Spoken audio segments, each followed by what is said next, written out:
Morning, everybody. Morning. Welcome to the Committee of Adjustment, North York. Hopefully everybody's in the right place.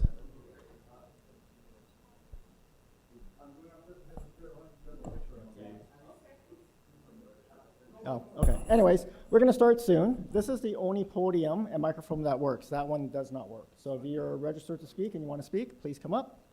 There is a red button here. Just turn it on when you want to speak and turn it off.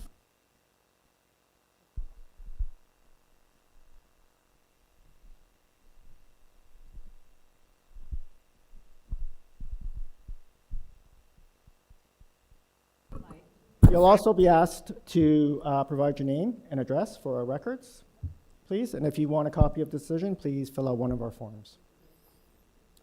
If you're here for an item and you want to speak and a chair does not see you, please put your hand up to make sure he acknowledges that you're here to speak as well. Okay? And the applicant goes first, and anyone who wants to speak afterwards, like a neighbor, goes after. Thank you.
Testing.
Ms. Sankirk, you connected with us? Oh, fantastic. All right, staff, we're recording? All right. Good morning, everybody. In accordance with Section 45 and 53 of the Planning Act 1990 as amended, this meeting of the Committee of Adjustment of the City of Toronto is called to order. The Committee of Adjustment considers applications for variances from the provisions of the zoning that applies to property, permission to extend or alter lawful non-conforming uses, and consent to sever properties to create new lots.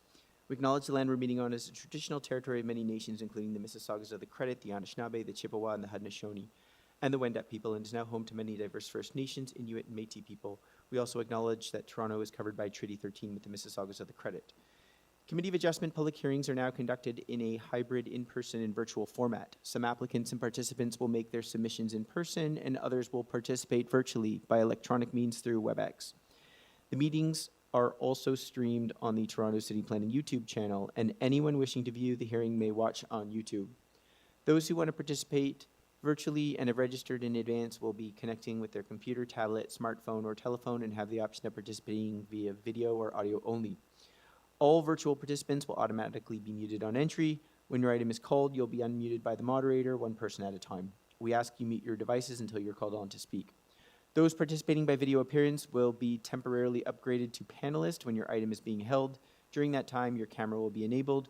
You will only be visible during your 5-minute allotted speaking time. At all other times, your video will be disabled and you'll be reinstated as an attendee.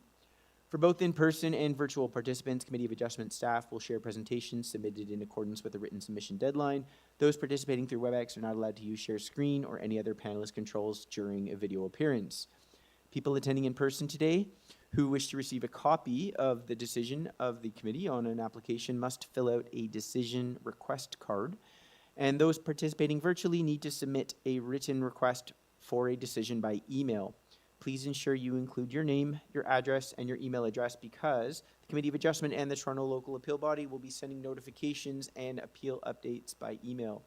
If you do not agree with the decision of the committee, you may be able to appeal the decision to the Toronto Local Appeal Body or in some limited circumstances to the Ontario Land Tribunal. However, the provincial government amended the Planning Act and generally removed rights of third parties to appeal Committee of Adjustment decisions. Only the applicant, the Minister of Municipal Affairs and Housing, specified persons and public bodies as defined in the Planning Act are permitted to appeal decisions of the Committee of Adjustment. Appeal instructions are set out at the bottom of the decision of the committee. For the hearing today, I will call each item in order listed on the agenda. When an application is uncontested, the agent or applicant may proceed with their presentation if desired. When the committee does not require a presentation, applicants are to advise the chair if they would like to speak to the committee. Each speaker, including the applicant or agent, will be given a maximum of 5 minutes to address the committee. Any presentation or other material you wish to submit to the committee must have been emailed in advance of the hearing. Staff and committee members cannot accept materials at the hearing. When addressing the committee, please clearly state your name and address. Please remember to confine your remarks to the matters outlined in the application. The applicant or agent will proceed first and will make a presentation to the committee on the application. Please note that the committee may not entertain revisions to proposals at the hearing today. The committee may decide to defer the application if substantially revised to ensure the revised application is accurate and that all those entitled to notice of the application are informed of the changes. Then individuals either in support or opposed to the application will be invited to speak. Generally, we call on speakers in the hearing room and then those participating through WebEx. Committee members may ask questions of each speaker after they have finished their presentation, and when all speakers are finished, the applicant or agent has an opportunity to rebut only those issues that were raised by the speakers. This will mark the end of the discussion. The application will then be taken into committee for a decision. All right, Mr. Deputy Secretary Treasurer, do we have confirmation of minutes from our last meeting? We do, Mr. Chair. Sorry, did you want to do conflicts? Sure. I should ask, do we have any declarations of interest of panel or staff for the morning slot? I see none. Thank you, Mr. Chair. Today we have one set of minutes to approve. It's from our February 5th, 2026 hearing. Present was yourself, Mr. Neufeld, Ms. Klein, Ms. Sankar, and Mr. Marzari. Very good. Ms. Sankar.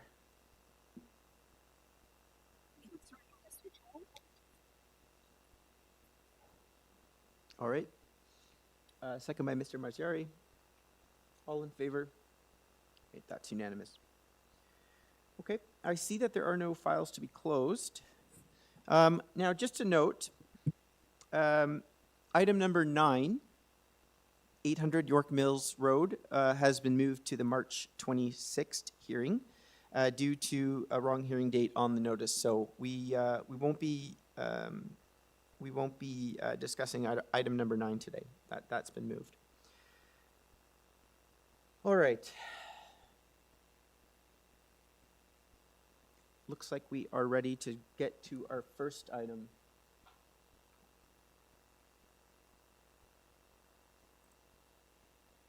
Number 2, Malcolm Road. This is an application to alter the existing detached dwelling by converting the existing attic space into habitable space. There's one variance before us for FSI. On file material from the applicant. And we have our agent with us. All right, let's get him on.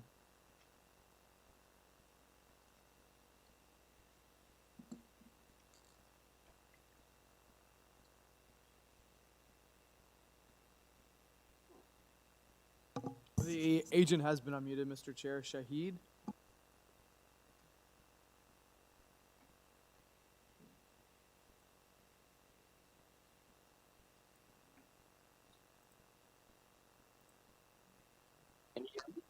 Yes, we can hear you. And your address, please.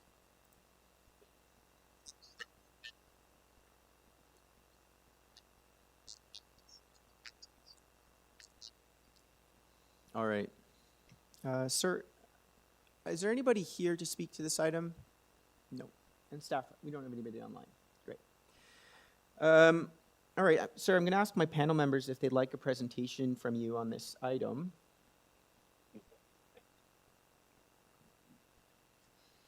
All right. I don't need a presentation, just a quick clarification from the applicant. Of course, yes, Mr. Marzieri. So the FSI increase is all happening interior, right? There's no change to the building envelope, correct?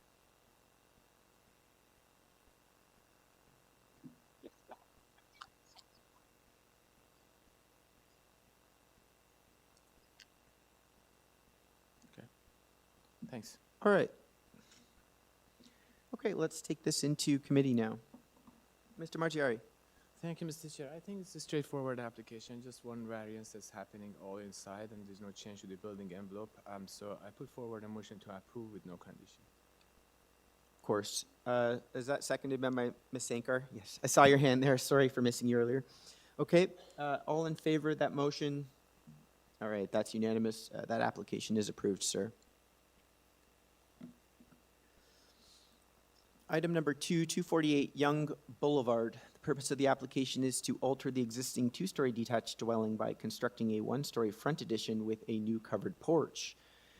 One variance for front yard setback, On file, material from the applicant, a report from community planning, and 2 late letters in support from number 248 and 252 Yonge Boulevard.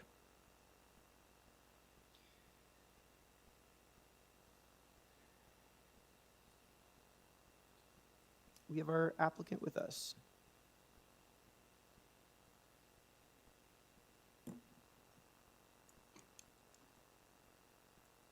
Mr. Cook. Yeah, Mr. Cook has been unmuted, Mr. Chair.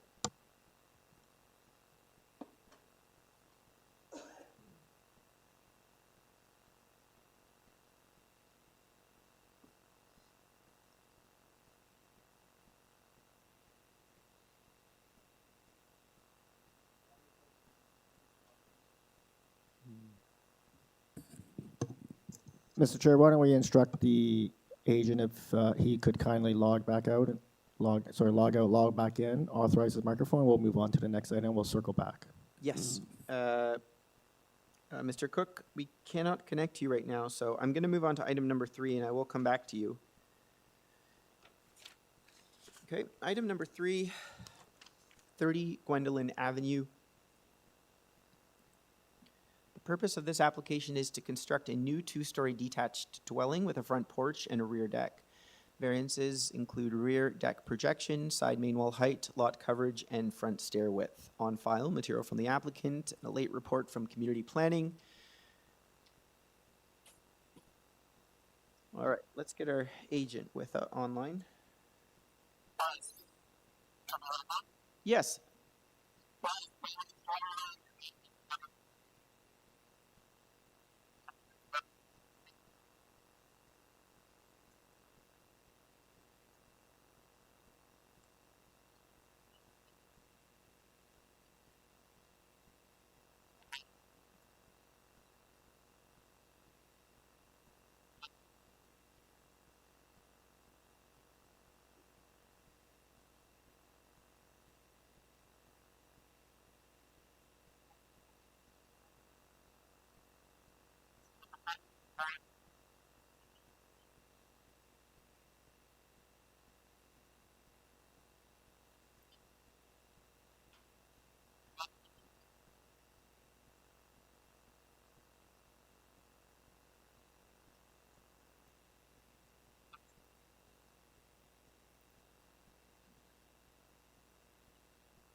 All right, thank you. Sir, you're aware of the late staff report that came in from planning? We'll have it up on the screen. Okay.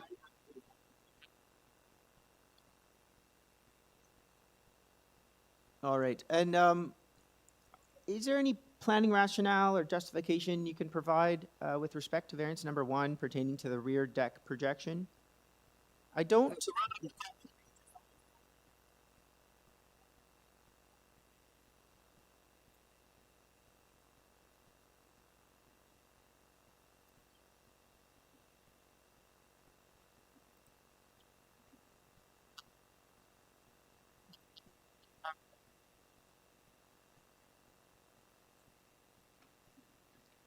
Okay, and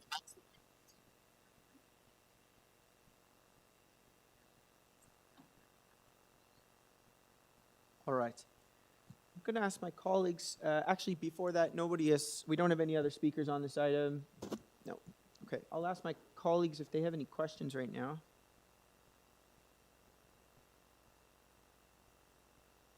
All right, none. Okay, let's take this into committee. Yes, Ms. Sankar Peralta.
All right, thank you, Ms. Peralta. Just a point of clarification before I carry this. Staff will get this screen. I just want to make sure we're in line. So the first recommendation in the staff report is refusal of the deck projection. Are you said that you, after reading the report, you were, your concerns were assuaged, but is it intentional then to have a different decision?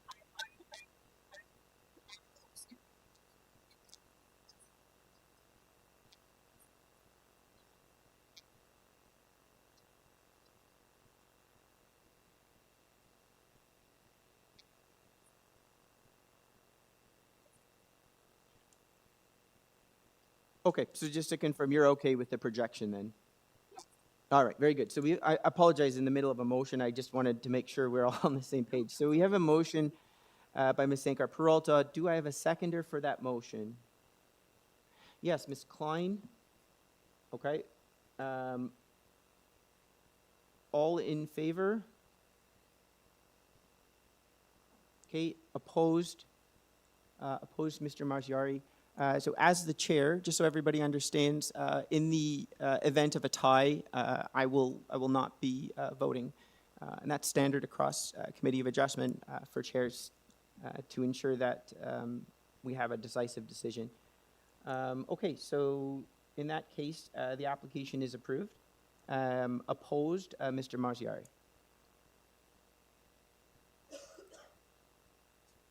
Mr. Chair, I believe we have Mr. Cook back. Great. All right, number 2.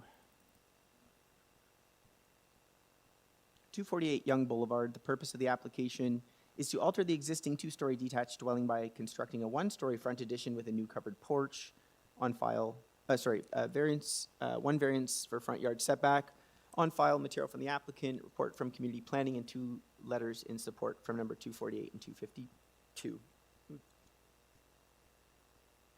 Mr. Cook. Hello. We can, yeah.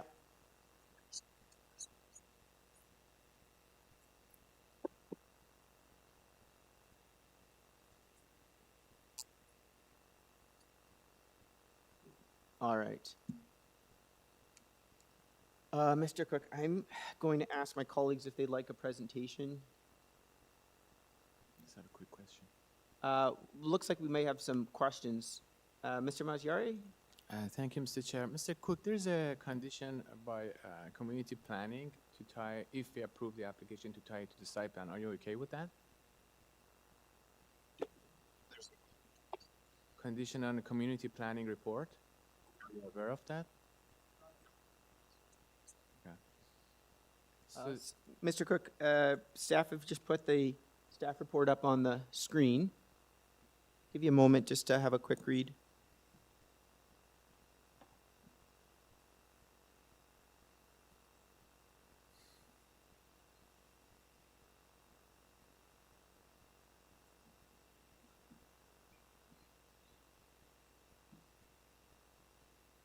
Maybe we can scroll down just a little bit. So they've attached, I believe they've attached a site plan.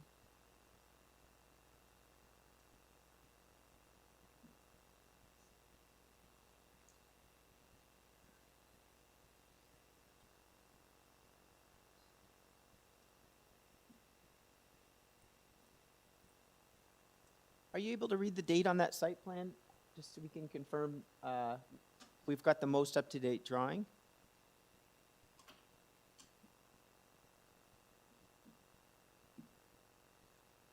December 2025. but I think the stamp is January 20th. Oh, received. Yeah.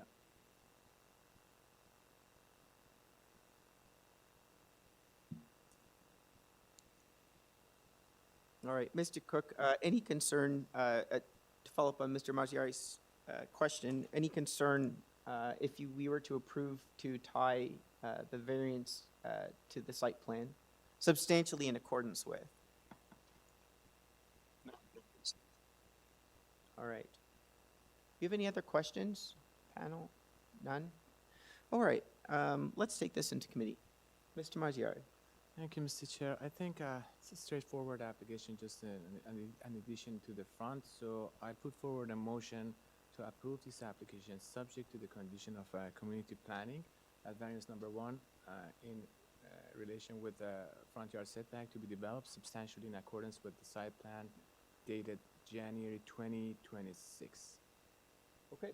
I have a second. Second by Ms. Klein. All in favor? Great, that's unanimous. That application is approved.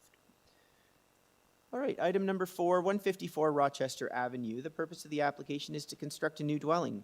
Variances include rear deck projection in height, vehicular access from a front street, all main wall heights, building length, building depth, south side yard setback, rear balcony area, and 2 variances for rear deck projection and setback. On file material from the applicant, I see a report from Urban Forestry.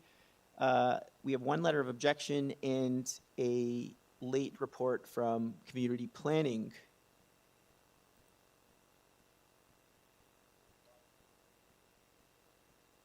Oh, yes, we have a revised forestry report as well. Yeah, I mentioned, so can we just pull up the revised forestry report?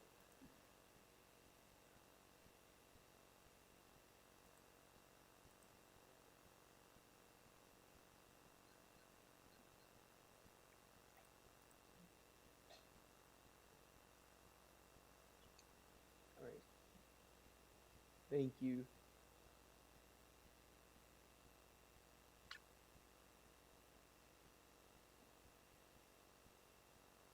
All right, we have our applicant with us.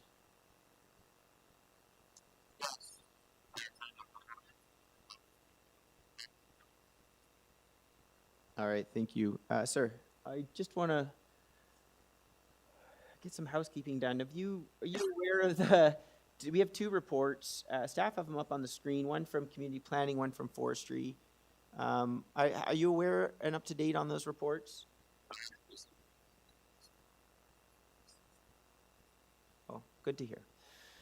Okay.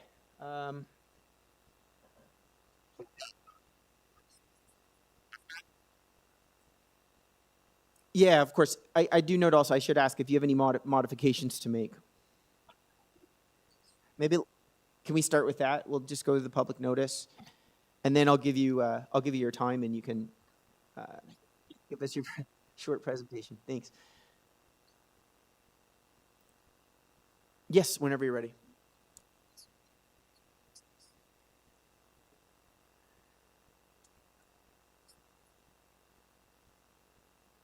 Okay.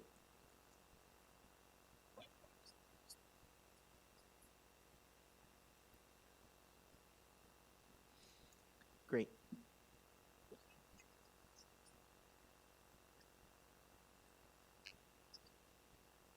All right. Maybe you can just give us a very brief presentation and just kind of update us in terms of the back and forth that's been going between staff, because my understanding they initially had some concerns with respect to a tree, and then that we've got a new report that supersedes that. So you've been busy, I can see.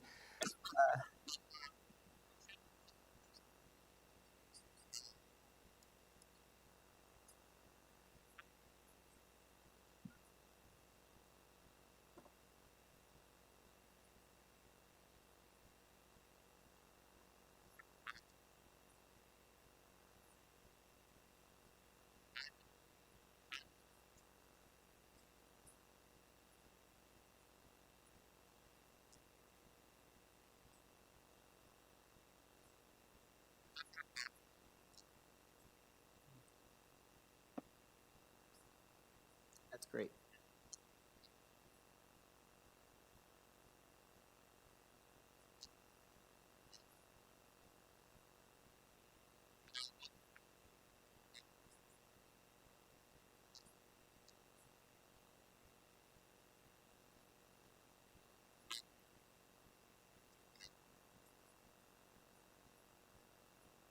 All right, very good.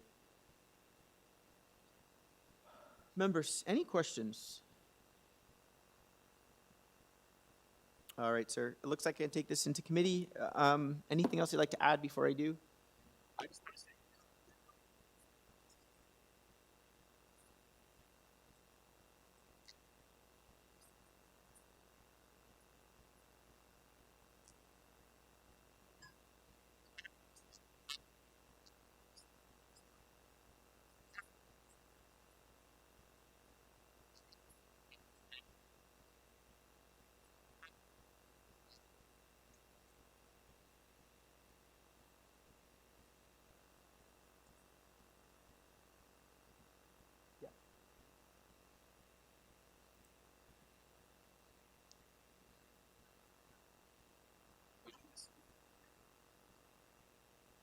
Staff, can we go to the presentation in the regular file? It's got a black background on it. Presentation in our tab. There we go. Is it black? No, no concern.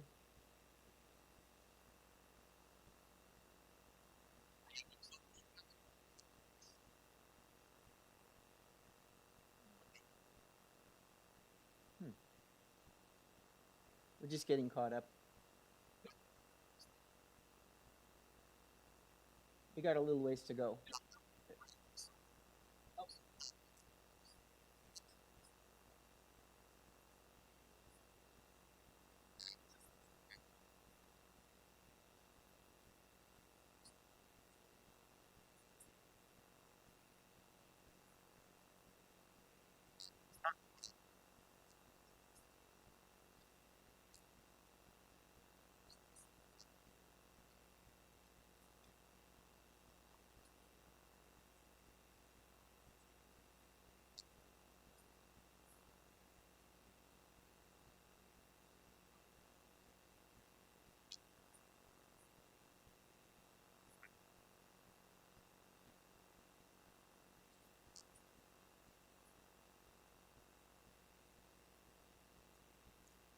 Very good. And I do see in your presentation as well the updated site plan drawing showing the protection of the two trees on either side of the drive. So, yeah, of course. Okay. We're okay to go into committee now, sir? I think we covered. Members, do we have any other questions before we move? No? Okay. All right, let's move into committee. Who'd like to get us started? Ms. Sankar Peralta.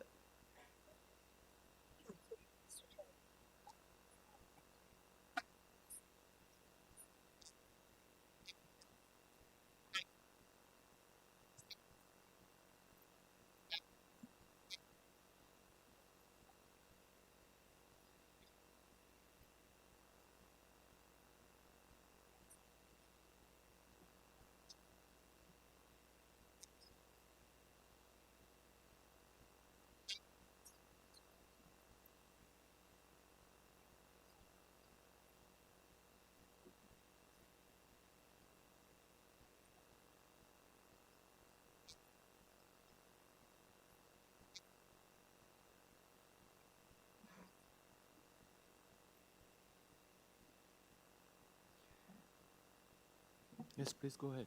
Yes, yep.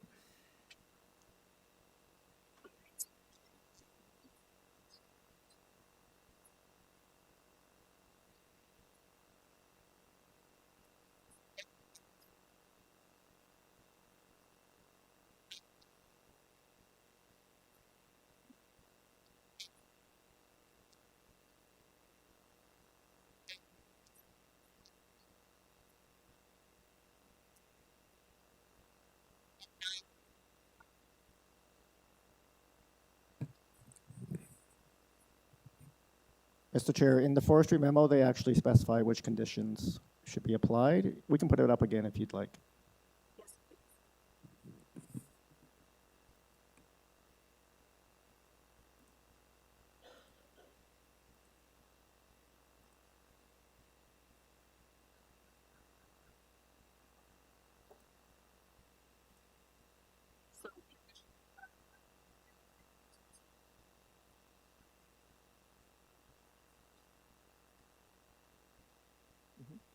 Very good.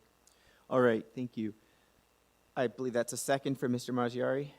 Okay, all in favor? Okay, that's unanimous. That application is approved. All right, number 5.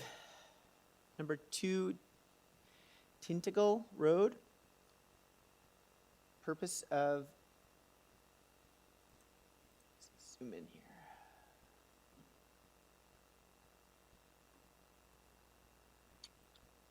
Oh, just bear with me a moment here.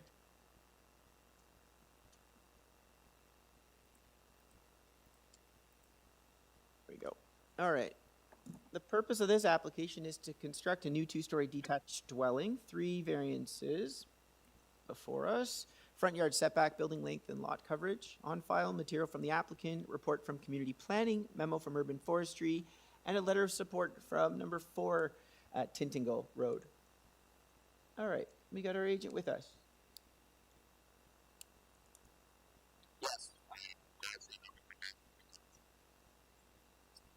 Welcome back. All right, this is an interesting one. I'm going to ask my colleagues if they have any questions or they'd like a presentation on it. Yes, Mr. Marziari. Thank you, Mr. Chair. I just want the applicant to add this variance number 1 and the reason for that, because it's a big push of the building to the front. Just want to understand the reason for that. Thanks.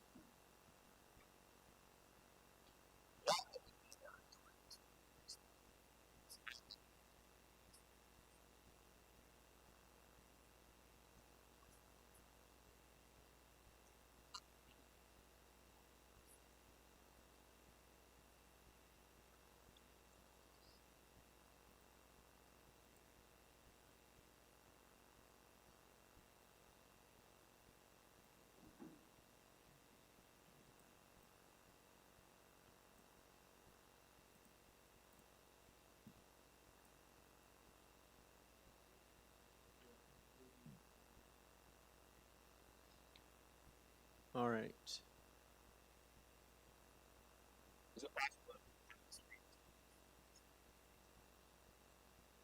Yeah, staff, if we go to the survey tab in our regular package and just scroll up one. There we go. Go up one. There we go. The other way. There we go. All right.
So just so I understand, make sure I'm understand correctly. So number 6, just for our members' sake, is not the immediate adjacency, but it's to the north.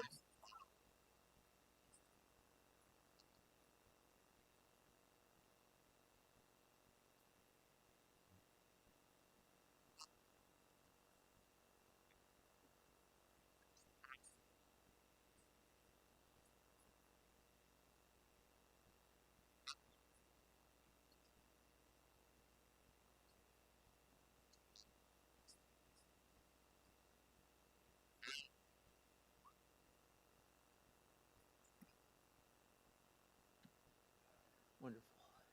Any other questions? All right, let's take this into committee.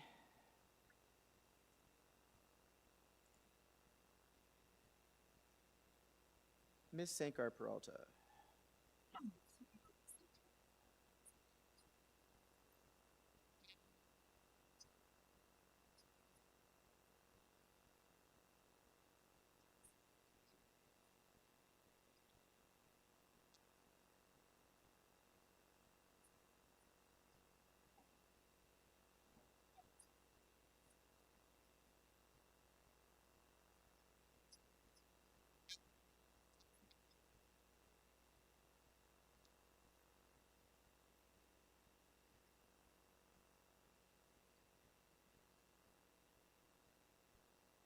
All right.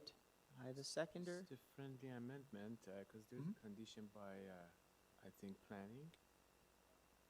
Yes, so the front yard setback to be developed substantially in accordance with the site plan drawing attached to the report. Yeah. So- Maybe you do, yes? Okay, so friendly amendment by Mr. Maggiari. I presume you'll second her motion then? Pardon? Oh, yes.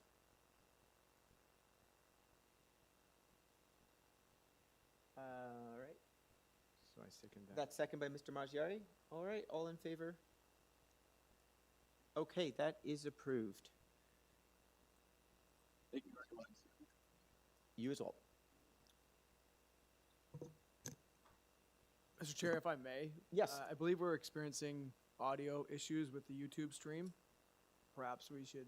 Sure, Take maybe now's a a good break time or- to take a yeah. relief break. Okay, let's take a 10-minute relief break. We'll resume at 11 a.m. Okay.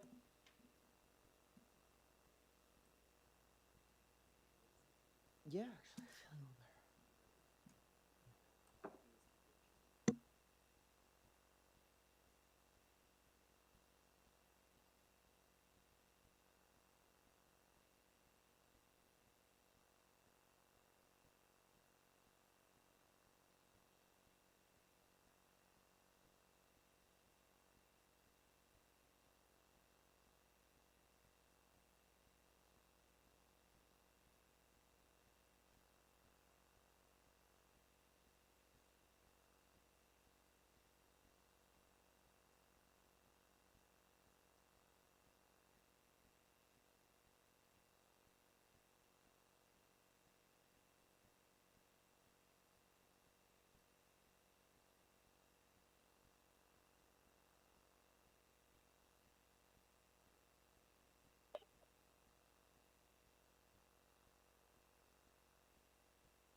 better. Check, 1, 2, 3.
Check.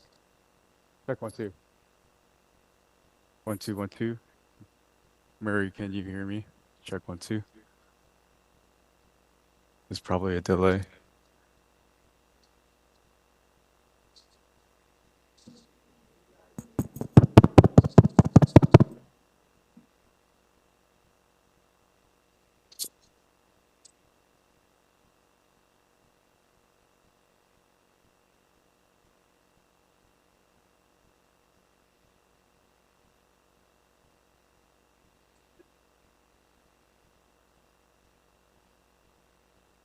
Check 1 2. 10:56 a.m. Check check check 1 2.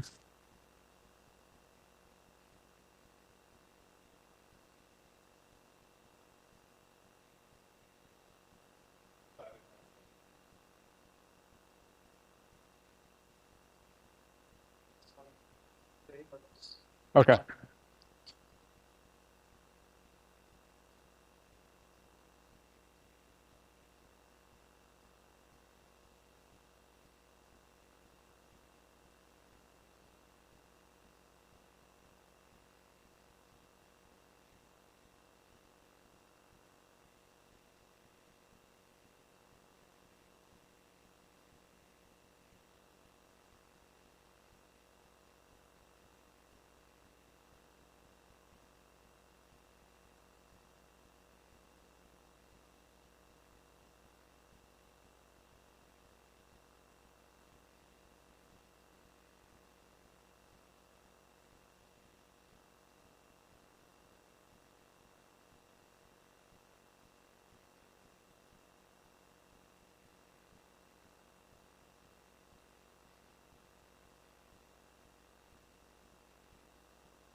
That's good to hear. Okay. Are we ready to resume?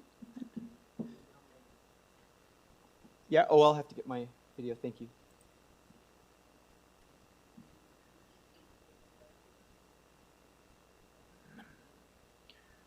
Wonderful.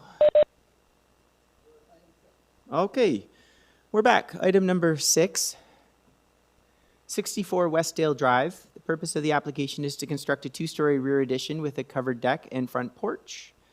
Variances include west side yard setback for rear deck, west side yard setback for rear canopy, front yard setback, first floor height, front yard landscaping, front yard soft landscaping, rear eave projection, number of stories, and west side yard setback. On file, I have material from our applicant. We have them with us. Good morning, Mr. Chair. My name is Marco Vieira. I'm the agent and the designer for this application. My address is 257 Dunraven Drive. All right, so is my understanding there's some modifications that might be made? That is correct, Mr. Chair. We discussed our application just on briefly discussion in terms of number of variances and impact to the adjacent properties with planning.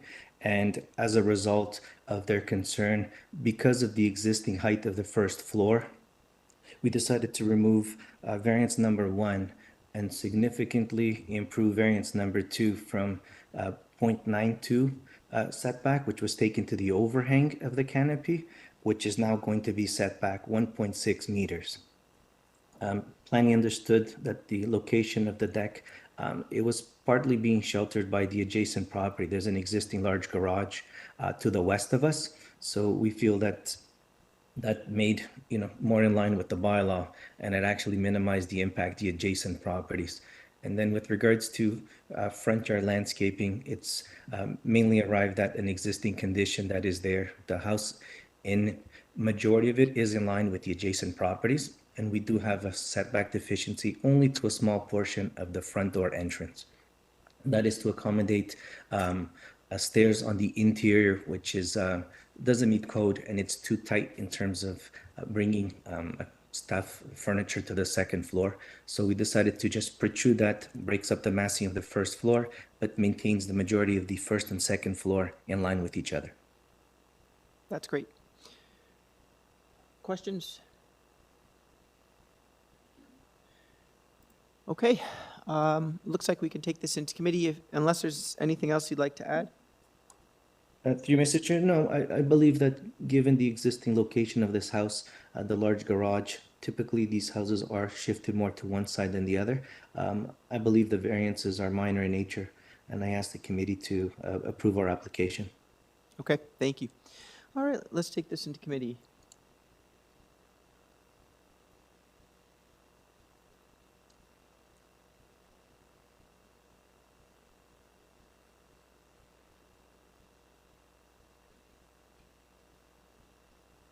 Yes, Ms. Sankar Peralta. Yeah, I just wanted to double check again with committee members, and this is just me discussing this, but for item number 8 around the 3-story, I don't know if I was sort of paying attention to something else. Was that deemed a problem for any of you, or was that sort of explained already? That's the only item that I was, like, variance number 8 was what I was sort of. Oh, the number of stories. Yeah, and I don't know if I heard it or I was just in the middle of looking at the elimination of variance 1 and the reduction of variance 2, but I don't know if I had heard a bit more of that explanation and didn't know if team members had any concerns with that. Well, I think it's best actually the applicant explains that, but I don't have any concern with that because as far as I understand, this is kind of reflecting the existing, but since there's an addition, this actually triggered this variance, but can we go back to applicant and that's happening? Of course, yeah. Okay, I'm going to pull us out of committee. I'd like to go back to the applicant just to provide a little bit more context for Ms. Sankar Peralta and our members. For variance 8 specifically, yes. Thank you for that.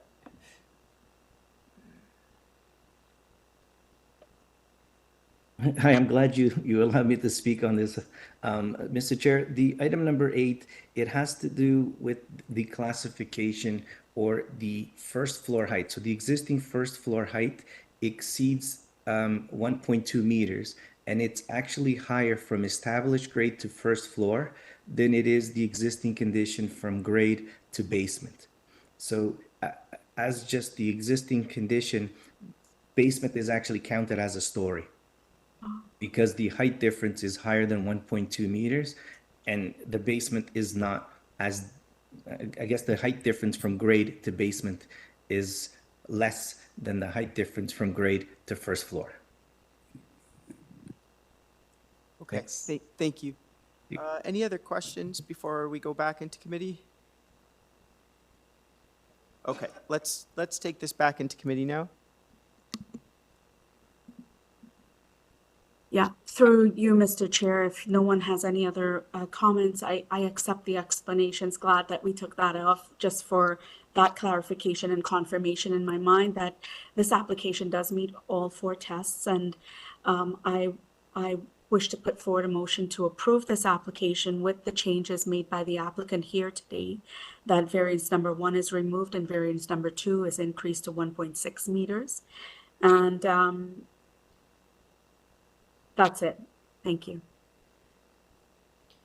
All right, do I have a seconder?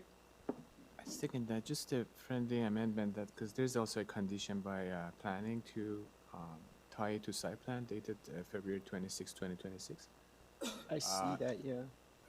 In regard with west side yard setback, I don't know which variance is that.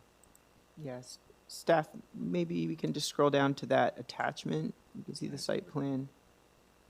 I think it's variance number 2 and 1,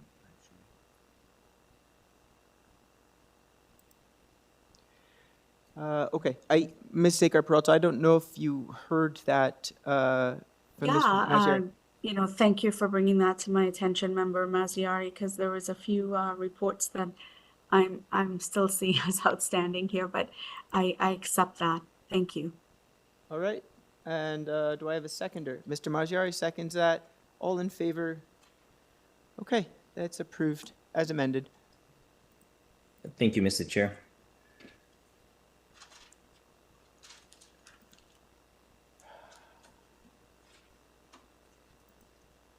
All right, item number 7.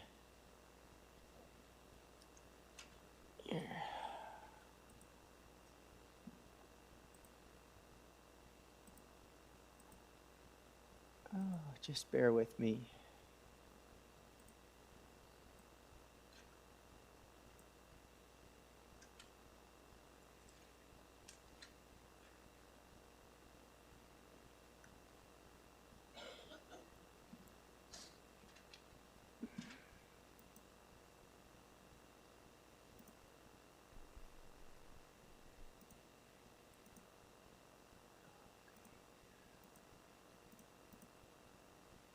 All right, item number 7, 221 Donley Drive. The purpose of the application is to construct a 3-story fourplex and garden suite in the rear yard. Variances include front yard setback, west side yard setback for a garden suite, west side yard setback, and for a garden suite, variances include rear yard soft landscaping, rear south yard setback, west side yard setback, separation distance, height, GFA, lot coverage, and equipment encroachment into a permitted height. On file, see material from, material from the applicant, a staff report from community planning, memo from urban forestry, email from Metrolinx, letter of objection from the Leaside Residents Association, 191, 192, 193, 194, Tintagel Drive, 45, 183, 212, 214, 218, 222, 223, 225, 231, 233, 235, 236, 239, 241, 249, 255, 261, and 264 Donley Drive, as well as 138 Parkhurst Boulevard. I also have a late letter of concern from Councillor Chernos. All right. We have our agent? In person. Great. Your name and address for the record. Good morning, Mr. Chair. My name is Ian Flett. My address is 99 Yorkville Avenue, Suite 200, All right. M5R1C1. I'm here on behalf of the applicant, Swiss Links Holding Incorporated. Sir, on the record, there's already evidence of revisions that my client has sought to make to its application. And I'll ask you to be patient with me. I'm just coming off the tail end of a cold that my son brought into the home, so I'm just going to speak the way I can here. There were a number of revisions made, and I'll refer to the public notice Please, to go yeah. through those revisions. Beginning with variance number 3. This is for the soft landscaping. Originally 36.78%. This is being increased, revised to 47.84% for a total of 77.31 meters square. Okay. Variance number 4 on the notice concerning rear yard setback. It's going to result in a cantilever design so that at the first story, there will be a compliant 3-meter setback, but at the second story, there will be a 2-meter setback to the rear lot line. Variance 5 remains unchanged. We will be eliminating variance 6, which was for the separation distance between the garden suite and the proposed fourplex. Variance 7, which controlled the height of the garden suite with a limited setback. So 7 is being removed. Variance number 8 is being revised to reduce the gross floor area of the garden suite from 143.83 to 128.62 meters squared. That's a reduction. Variance number 9 is a reduction in the lot covered by an ancillary building. Originally sought was 21.55%. That is being reduced to 17%. 17%. Finally, variance number 10 is being removed altogether. Okay, very good. Those were all changes to the application that were sought by community planning. And community planning, having witnessed those changes being made and revised on the application with revised materials, has submitted a report indicating that in its opinion, this application meets the 4 tests. If I may, Mr. Chair, I'll begin my normal presentation now. Sure, yes. Whenever you're ready, we got the 5 minutes up on the screen, and the floor is yours. Thank you, sir. So this application replaces an existing detached dwelling with a fourplex and a detached garden suite in the rear yard. The result is a family-sized housing, primarily 3-bedroom units, in a location that is well suited in the city's urban fabric and close to higher-order transit and services. If you're familiar with the site, you'll be aware that the new Laird LRT station is only 350 meters walk away, about a 2 to 3 minute walk. The committee's role is not to decide whether gentle intensification is desirable in the abstract. It is here to decide whether this proposal on this site with these variances represents appropriate development and maintains the intent of the planning framework. In respect of tests 1 and 2, maintaining the general intent and purpose. First, the intent of the official plan is maintained. This is modest intensification on an existing residential lot, delivering additional ground-related housing. It remains residential in form and function, and it delivers a build form that is consistent with the broader policy direction toward adding housing while respecting and reinforcing stable neighborhoods. Second, the intent of the zoning bylaw is maintained. The bylaw's performance standards, setbacks, landscaping, and massing controls exist to manage impacts, privacy, overlook, spacing, light, and a functional landscape rear yard. The revised proposal has been specifically shaped to respond to these objectives. And you'll note privacy screening has been further proposed along the rear staircase of the fourplex. What remains before you is a tightly scoped set of variances revised in accordance with those revisions requested by staff that do not undermine the bylaw's purpose. They reflect the realities of fitting a compliant building form on an existing residential lot while still delivering the housing form the city is trying to enable. Test 3, is this desirable and appropriate? This application is desirable because it achieves 3 things at once. It adds meaningful housing supply in a form that is compatible with the neighborhood street, and a transition to the apartment-built form to the south. The abutting lot to the south, as you may be aware, Mr. Chair, is an apartment building. It delivers larger units. This is not micro-unit intensification, it is family-capable housing in a family neighborhood. This location is a 6-minute walk to the Serena Gundy Park and the extensive park system and ravine system in the city. And it does so with a revised design that addresses functional concerns, including landscaping performance and separation massing matters. I would note that the west side yard setback variance this is a corner lot, and the west side setback variance is on the street side. I also want to address the neighborhood fit point directly, which I expect you'll hear. This is a common objection in respect of these files. And it goes something like this: if it's more than what exists today, it must be out of character. Well, that's not the legal test. And it's not how the city, through its elected council, has decided intensification should occur in the neighborhoods. The question is whether the proposal is appropriate and whether impacts are managed. This design has been revised precisely to do that. Finally, the minor test. As you're well aware, minor is not an exercise in math, it's an impact assessment.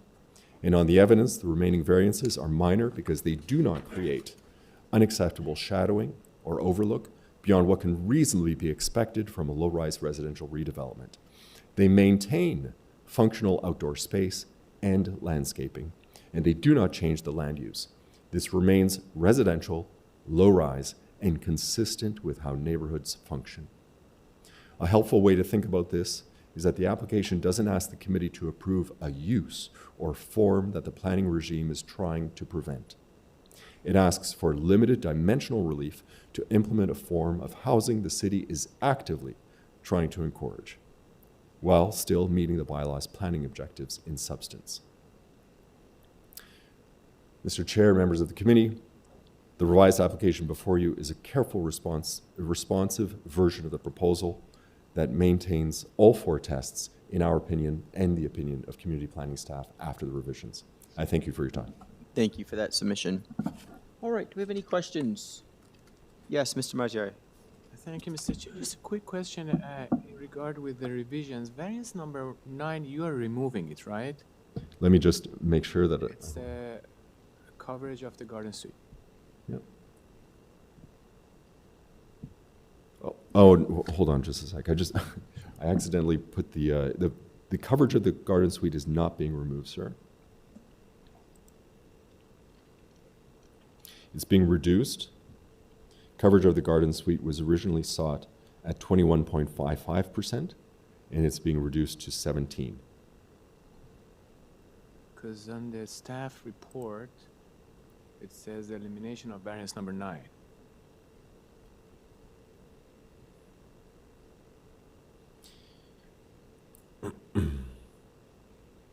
Sir, in doing this, what I could...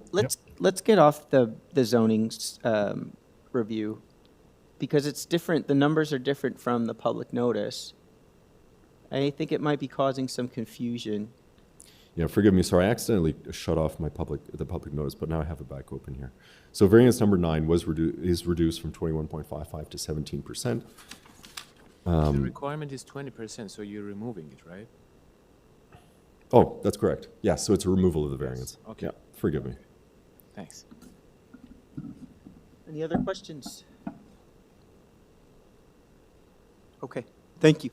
All right, we've got a number of people here to speak to this item. I'd like to start with people that have come in person. I don't know if you guys have discussed who would like to get us started. Yeah? Yep. Okay, come on down and give us your name, and your address. And then we'll get the 5 minutes up for you, and the floor will be yours to tell us. I presume you have some concerns with the application, what your concerns are. Okay. Sure, whenever you're ready. Oh, Allison, I've just asked, make sure the mic button's on so we. Hello? Yeah. I'm Allison Sutherland. I'm at 219 Donley Drive, which is right beside the proposed building. I oppose it adamantly.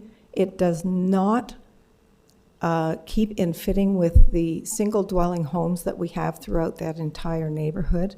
I've lived there for 38 years. Our kids have played happily in that neighborhood. And this is taking a single dwelling property and making it into 5-family dwelling. Where are they going to park? Where will the children play? What do they do about their garbage? Do you know how much garbage that will entail? And we're only allowed to have our recycling out one box every other week, and garbage, same thing. It is an eyesore. It's a big block. It's not looking like anything else in the neighborhood. I can't tell you how much of a change it will make to our street. Thank you. All right, do we have any questions? Oh, we have another from the same address. Oh, thank you for that clarification. Yep, please come give us your name and address. We've still got some additional time. All right. My Whenever name you're is Russell Sutherland. I am the spouse of Allison. We live at 219 Donley Drive. I'd just like to, it was really good that there was a nice form from the city about your committee, and I went through it, very informative. The 4 tests page interested me. Test 2, is it desirable for the appropriate use of the land? There's 4 bullet points. And I just wanted to go through them, just my own common sense way of thinking. What's the purpose? Existing use? Is it an addition? No. Is it a change or addition in use? Yes, it is. And my point there was, I'm really not sure what's going to be built there, because just looking at what's already happened with this builder, we don't really have much confidence that they're going to actually build according to what they're saying. I hope they do, but I have very little confidence of what the end product is going to look like.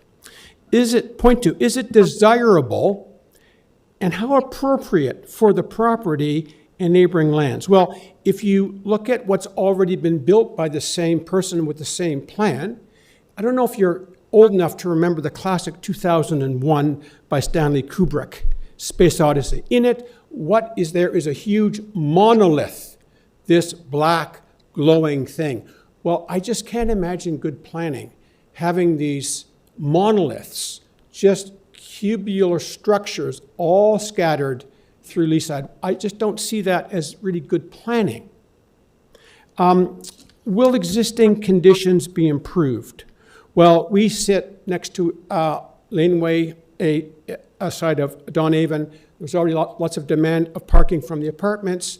People do park there for free. They're pretty good citizens. Sometimes they leave their cars there for too long. I can't imagine 5 new families with less than 5 cars, and this is just going to add to all this.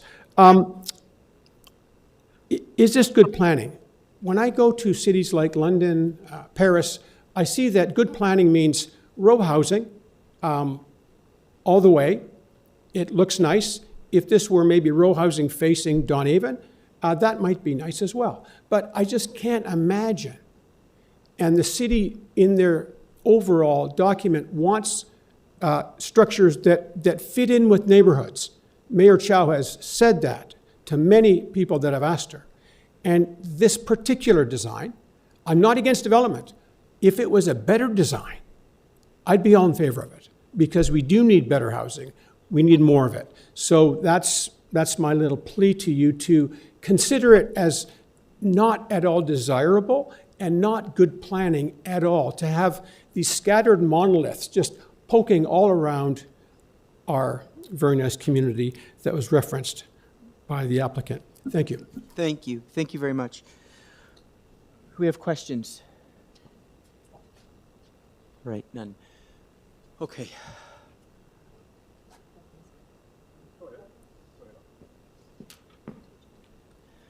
Good morning. Good morning. My name's Jeff Walker. I live at 223 Donley, so directly beside 221 Donley. You're the other immediate neighbor. On the east side, yes. Very good. Yes. Okay. Not across the street, directly beside. Next So to there is an immediate impact to myself and my family. We are third generation Leasiders, so we have witnessed densification in the neighborhood, and I'm not opposed to densification in the neighborhood, but we need to ensure that it actually is desirable. And there was a comment that this was compatible with the neighboring street. I would encourage you to pull up Google Street View and just look to see, is this compatible with the neighboring street? This is far from compatible. I also want you to look at it from my perspective of living next door with a young family.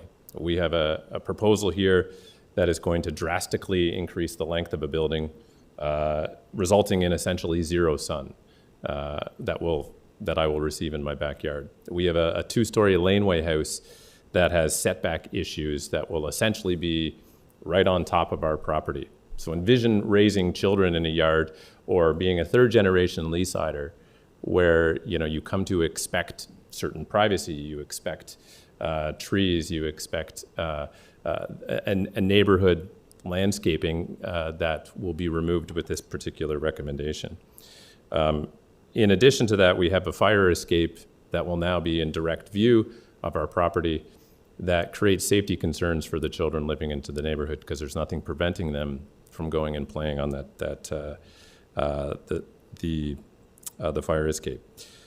On top of that, we have a builder that has reputational concerns, and I appreciate the fact that it's not your job to govern tree removal.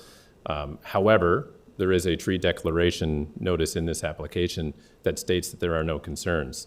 But what you need to be aware of is that this builder illegally removed the trees prior to taking ownership in the middle of the night. And if you were to defer to 311, all the complaints are there along with police complaints. So when you have the integrity in question where you have illegal tree removal, we have also in the file a petition that is actually fake signatures. We have validated some of those signatures. They are not real or legitimate. We also have a case where there was illegal tree culling of their previous build at 712 Headington Avenue after coming to an agreement with the city that tree would be protected. So again, we have a case where you're not just looking at the variances in general. I think the onus is on the city to ensure that you're dealing with reputable, trusting partners. The notion of expanding and densifying the neighborhood, we're very supportive of. And there are builders, many builders in the city that will do so appropriately and with integrity. So I encourage the committee to also consider the bigger picture here, that we're not just dealing with minor variance requests. So just to kind of wrap up here, is this far from minor? No, we have precedent-setting circumstances here that once, if approved, this opens the door for other builds similar to this in North Leaside that would drastically change the neighborhood and drastically change the footprint of our neighborhood. Is this far from desirable? I've already mentioned that. The representative said this is compatible with the neighboring streets. This is far from compatible with the neighboring streets. We have setback issues on the west side, on the north side, on the east side, on the front side. We have height issues. We have landscaping issues that will result in drainage problems, potentially in my backyard in the spring and fall. We have garbage concerns that there is not the physical space to leave out the garbage. There's not the ability to keep the yard clean. So is this in line with the intent of the planning framework? Well, based on everything that I've said and based on what you will hear from others, I would question whether this is in line with the framework that the city has put forward. The framework that the city put forward was building multiplex locations under certain parameters and not exceeding these parameters, which this location is recommending. So I think there is a human element to this in addition to just the bylaws that are at play, and this is very much precedent setting for the neighborhood. So just to reiterate, we're not opposed, and I don't think many of my neighbors are opposed to densification, but it's the how and the what that we're looking at here that I think is of grave concern. So thank you for your time. Thank you. Any questions? Just a procedural note. Please just refrain from applause. You could save it for after the hearing. All right. Questions? Ms. Sankar. Yeah, through you, Mr. Chair. I just wanted to ask the representative who just came up, and this, I guess this would resonate for everyone else who comes after him, but the changes made by the applicant here today, does that not suffice, especially in light of, and I'm just asking as a general question, not with any intent here, but it's just to understand, because things like drainage and, you know, garbage pickup and things like that is not really the purview of this committee. There were some concerning things that were mentioned around tree removals at night and 311 calls. We do have that this is subject to forestry, so a lot of those concerns would be diverted to forestry. You'd also mentioned some of the signatures were not legitimate. You know, I'd like to know how you came to that sort of conclusion, but really, besides that, if the changes that were already made to the application, does that not, in your eyes, still suffice or meet, you know, what would be the intention of the 4 tests? Yeah, I appreciate the question. To me, I see this as a very tactical maneuver by the builder. If you put forward significant variance requests and then reduce them, naturally you are going to state, look at what we've done. We've brought this down significantly. But if you go from extremely egregious to egregious, is that really satisfying the 4 conditions? I think it's a brilliant tactical play, but I also think we need to look at this realistically and say, is this still meeting the 4 tests? And in my opinion, it does not.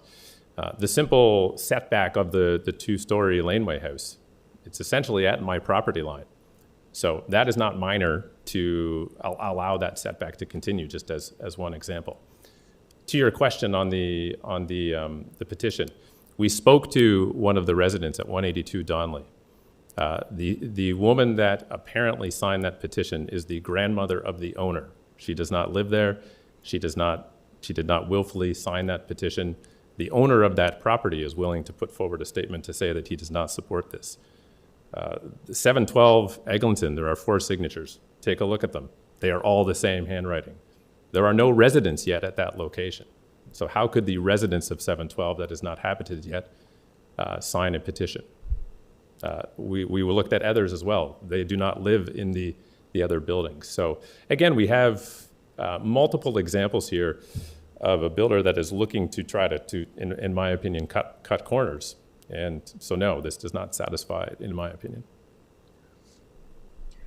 Okay, Thank thank you. you. No further questions. Any other questions? Okay, thank you.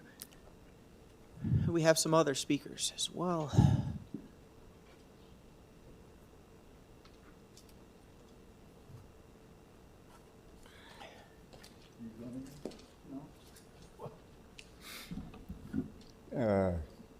Good morning, good afternoon. I've lost track.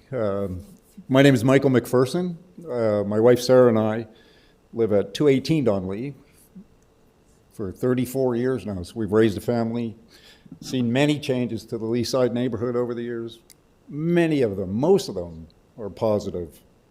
I'm not a civic-minded person generally, but this particular project and this process has certainly got me involved this time. So I want to reiterate some of the general nature comments that have been made about this property or this project. We've supported many of the densification projects in Leaside, not far from us. Multi-unit residences, towers, smaller rental units. It's all been positive. We realize we're close to the LRT. There are going to be changes, but the nature of this change does not fit with the neighborhood at all. So one of the 4 tests is that the project be in accordance with the official plan. In the official plan, as a policy, which I guess is a stronger shaded text version of the official plan, or portion of the official plan, is that the physical characteristics have to be consistent with the existing residential stock in that neighborhood. You have to take consideration of prevailing building types, prevailing setbacks of buildings from streets and other properties. The size of this monolith is just so out of character for this neighborhood. And the design of it, you just went through my application with the photos. I submitted 6 photos that I just saw coming up there, and I've got paper copies if anybody wants some here. This is a sister project in Leaside that's only a few blocks from this one. As far as I can tell, it's almost exactly the same building. Very little difference. And you can see the difference to the residential house on the side. We get to live across the street from this thing, so we get to see the one half-decent facade of it, but it's still, at best, an ugly office building that belongs in a commercial area, not a residential street. So this one's on Headington Avenue, and this project might be a project that's appropriate on a busy commercial street where you expect mixed-use buildings and some higher density. I get that the existing stock is low density. There's still a lot of small bungalows even, which is underusing housing land, but this thing's just too big a change and too intrusive on the neighbors. If you get, that's the best picture. If you get the pictures that show the sides and rears of the building with the fire escape that's going to be right up against the fence, basically, for the next door neighbors. All I can say is I'm glad I don't live on that side of the street. So, and really, I know this committee doesn't deal with things like garbage and forestry, but the impacts here are going to be huge. We got a neighborhood that's already got water drainage issues and flooding in the spring. The coverage on this lot is going to create even worse problems for water drainage. So we are adamantly opposed to this project as a whole. I'm probably got no hope of getting that reversed. But adding all these variances, they may seem minor, most of them in nature, but you add them all up and it just makes a bad project that much worse. So it's intrusive, but that would make it even more intrusive to neighbors, putting it closer and adding more density. So the garden suite should not be allowed for sure. And anything that makes it higher or closer to another lot just doesn't make any sense. Not for this neighborhood. I think there's many ways that increased density can occur in this neighborhood. You can try to deal with the existing building. You can design residential buildings that look more like the existing housing stock. Just be mindful of the time. Yeah, okay. This is not that kind of project. So I would encourage you to have a look at these photos and imagine that in a quiet little residential neighborhood. Let's keep this stuff out on major streets. Thank you very much for your time. Thank you for the submission. Do we have questions, panel? All right. Who would like to come to speak next? Don't be shy. It's okay. I mean, we have some people online as well. Staff, there's some people waiting online to speak. Yeah, okay. Is anybody else in the gallery, would anybody else like to speak? Okay. Staff, let's move to some of the residents online. Okay.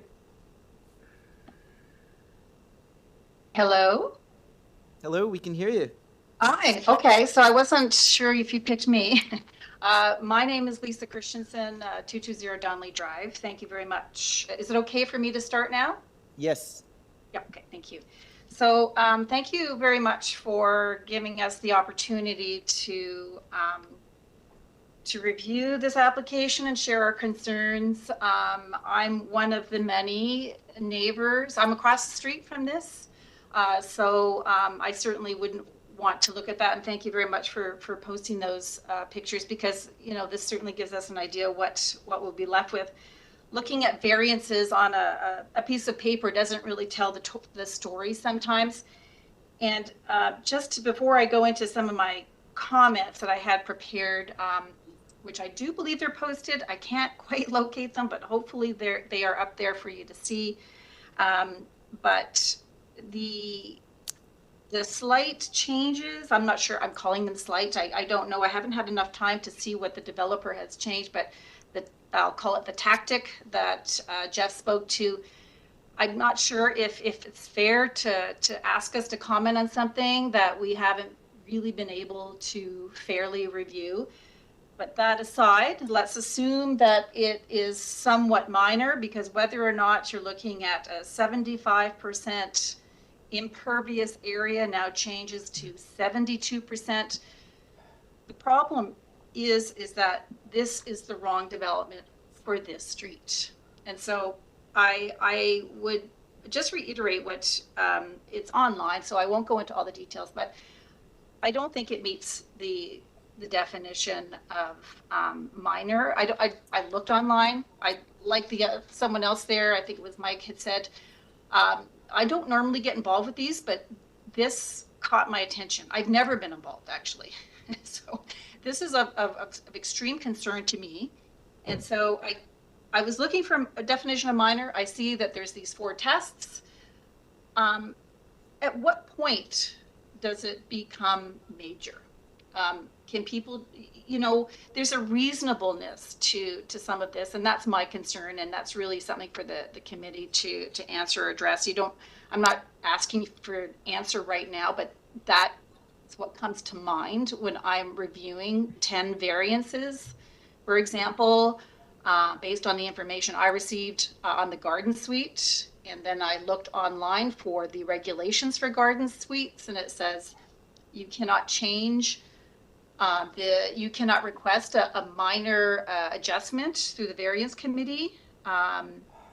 So I wonder. Sorry, I don't mean to interrupt. I have to take a 10-minute break right now, so I'm gonna stand your submission down, and we will be back, and I'll make sure you have your time. Okay?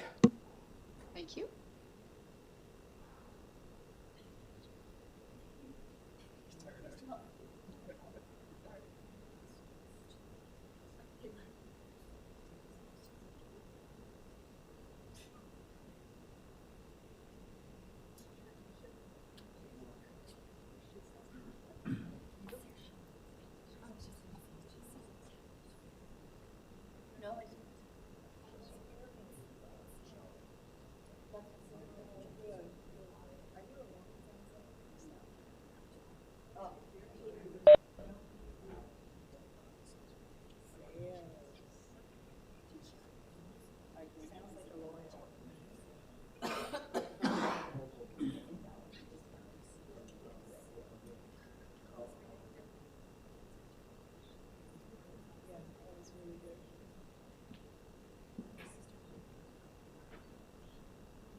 Hudson, you know, Hudson, right?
It's ice already.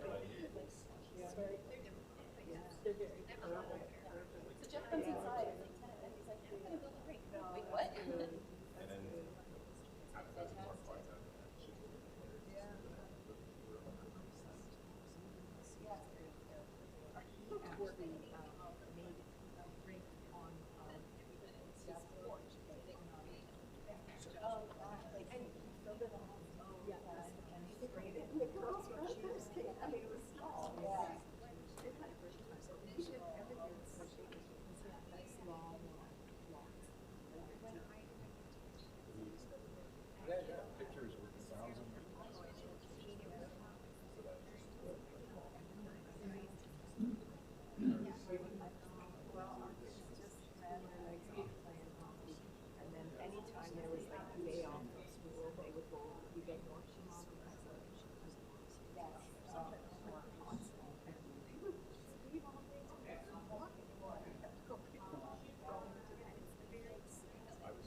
No, she's danced. She doesn't dance for competitive. No, she's high. Just like down. So just right by the Rochester Avenue, Road. It's right there. So it's nice and yeah.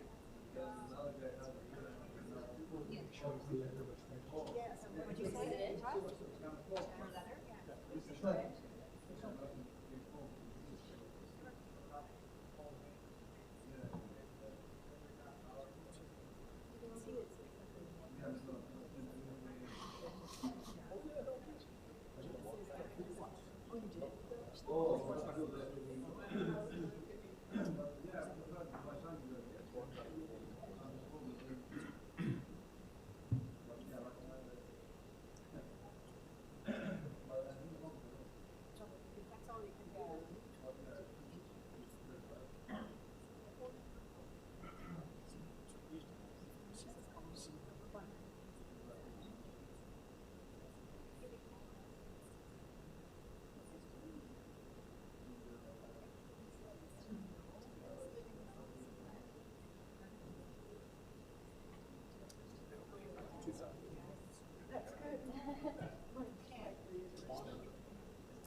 Yeah, seriously, you're going into a second. We're swapping with you.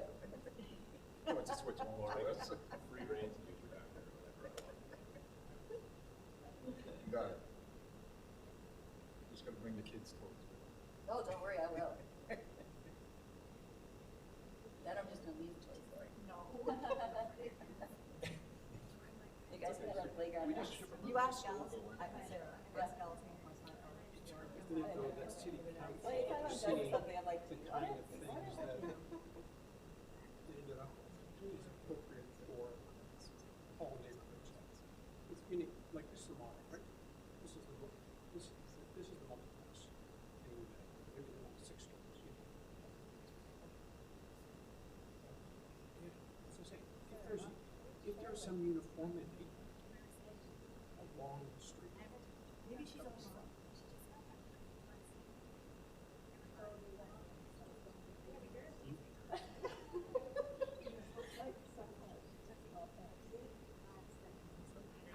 She could be on mine.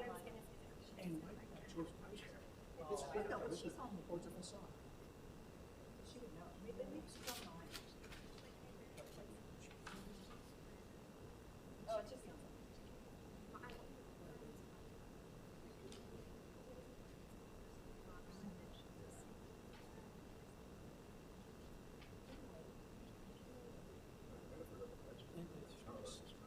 There's more people who speak about.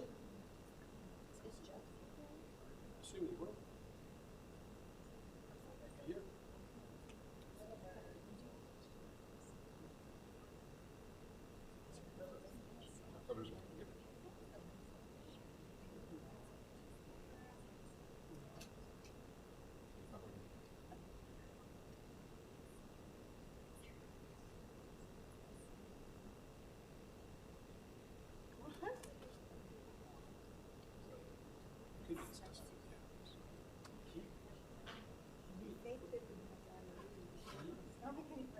He had a quick excess.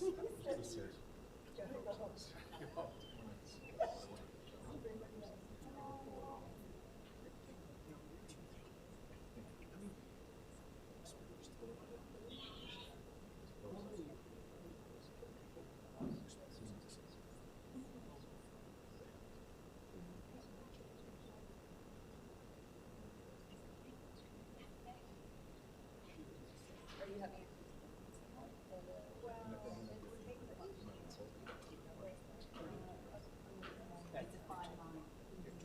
So I was asking.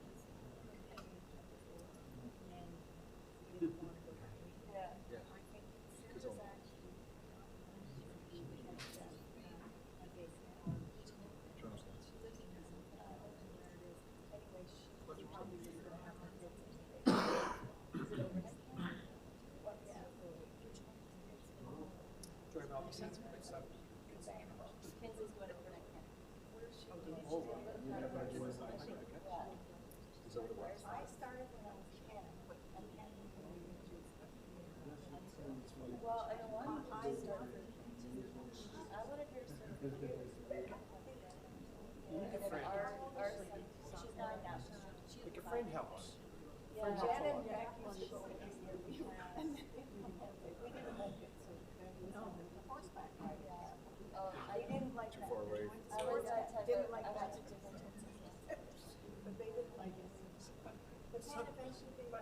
But some kids love Kingston.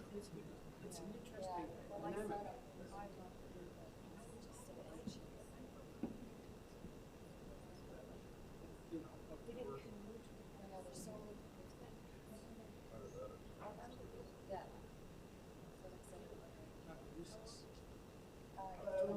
We have an unfortunate reason, the chair's not well, so we're gonna continue. One of our panel members is gonna take over as chair. We're just gonna pick up where we left off. Okay? How does that impact the voting? Does the chair also have to weigh in on? No, we have quorum. 3 is quorum. Okay, so we stop. So we're gonna let the chair back up. Yep. I'll make a little announcement. So if there's any YouTube guy who understands what's going on.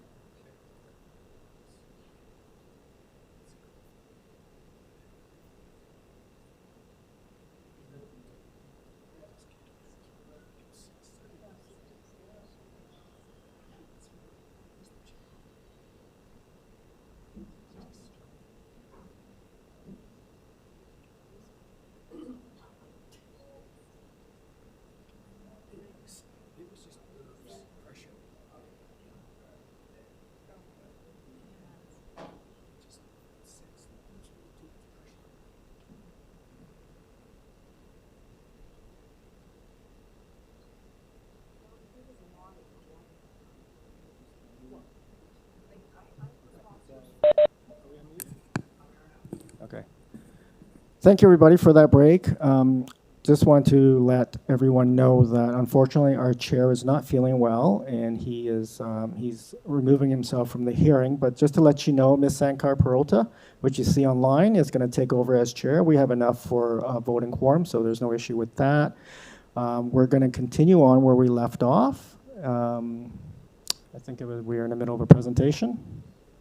Yeah. All right, thank you so much, Deputy Lamb. And should the regular chair feel better, he will jump back on as needed. So let's move back into where we left off, which was that member who was speaking, and I think we interrupted her. Yes, thank you. Yes, Lisa go ahead. Christensen, 220 Donley Drive. Okay, so have I got, how much time have I got left then, or is there About 2 minutes, but we can give you a little extra time if needed because Okay, of the that's fine. interruption. So go ahead. Thank you. So I don't want to reiterate what is on paper here online. Hopefully all the committee members have read it. But basically, by all accounts, the proposed development does not meet the 4 tests of minor, in my opinion, for the Committee of Adjustment, as detailed by my neighbors. It puts into question for me, when does the scope and scale of variance become so sizable it is no longer minor for it to be considered under your authority? It appears to be excessive. It appears to be excessive in the wrong neighborhood. Secondly, parking. I know that there's some things that are out of scope for your committee, but stovepiping decision-making does not lead to the best outcome. But I feel compelled to mention parking. I believe if parking is not mentioned, it's assumed it's not a problem. Well, it is a problem in that area. Along that street, people use Donlea as another artery to avoid traffic on Eglinton, so you're just inviting more traffic. Thirdly, garden suites. I was talking about regulations. As I understand, they cannot be altered by way of minor variance application to the Committee of Adjustment. What that suggests to me is that this appears to circumvent the rules. They want to make sure all those variants are tucked in before everything's signed and permitted, which I don't think is appropriate. And also that I just wanted to comment on a couple of things that I saw online. I'll just add an extra minute just to give you that time. Go ahead. Oh, okay, thank you. The planning department has, I'll call it an approval letter, However, that's based on what appears to be privacy and green space issues, which would, presumably meet the intent of the city. However, now this is not an exact calculation, it's just a rough estimate, but it appears to be about 75% of the property is now pervious. So that does not lead to good stormwater management. We have issues in that area anyway, and if a slight variance of a half a meter suggests a significant change, it doesn't. I've looked at stormwater management issues, and that will not make a significant difference as you add more pervious area to any area. Also privacy, as we see in that building, whether it's 0.5 or 1 meter from the property line, the adjacent house will still be impacted. They will still feel their privacy is being invaded. So I think some of the tactics that Jeff raised, that I just don't think they're substantive enough, basically. Also, I just want to point out the developers, it's been noted that they cut down trees in the middle of the night. There's, I'll call it suspicious names on the letter of support, that they're either non-existent or they live in another street entirely. Maybe they're renters, who knows who they are. How significant is that? And what that tells me is that these developers are not operating in good faith. And being a public servant for 29 years, I've been in this area and considered these things many times. And I will ask you to wrap up now.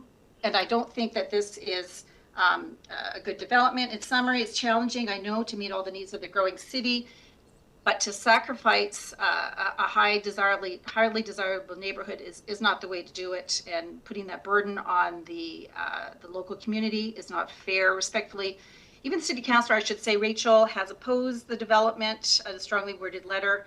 And I respectfully request that the committee deny this application and work with the developers to seek the other alternatives. Thank you. Thank you. Thank you so much for that. Committee members, do you have any questions? Seeing no hands raised, let's move on then, Deputy Lamb, to the next speaker online. Madam Chair, we'll go to Jeff Cattell. Okay, thank you. Jeff, if you could state your name and your address, please, for the record. Hello. Am I being heard? Yes, you are. Loud and clear.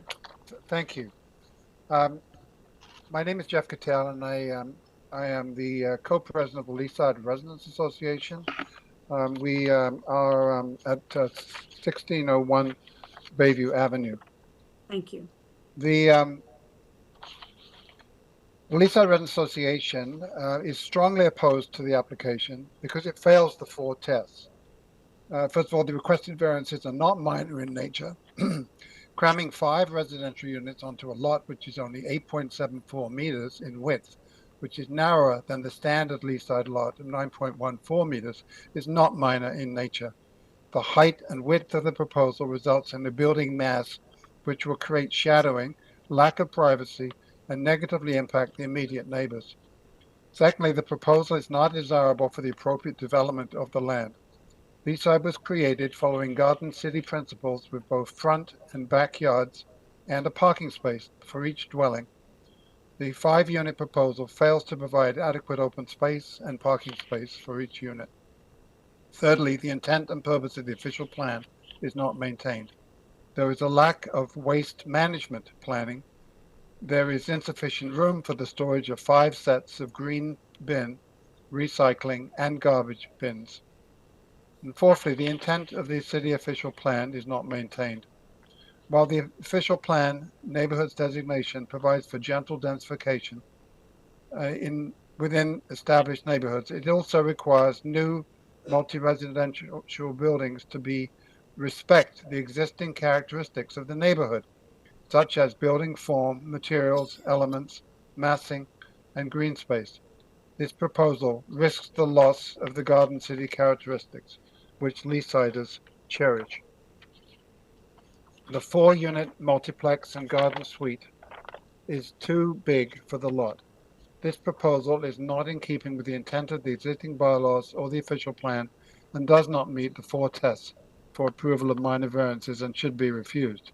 However, there are, in addition, some significant matters of principle and business ethics that go beyond the Planning Act tests that need to be considered by your committee, which is acting in the public interest. Will the committee, on behalf of the city, condone the bad business behavior that is being encountered? Which there are 3 of them. The tree declaration filed by the applicant states that there is no impact on any trees. However, the backyard contained trees, which were removed prior to submission of the Committee of Adjustment application.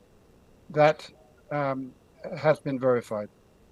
Secondly, submitting and the city posting on the AIC a communication that said they were asking to defer the application in order to consult with neighbors. But then they took the notice down at the last minute, causing confusion to the neighbors.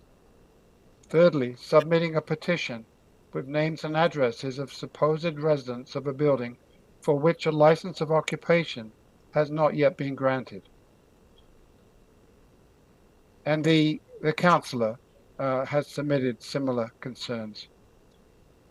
I request that you refuse the application on multiple grounds. Thank you very much. Okay, thank you so much, Mr. Cattell.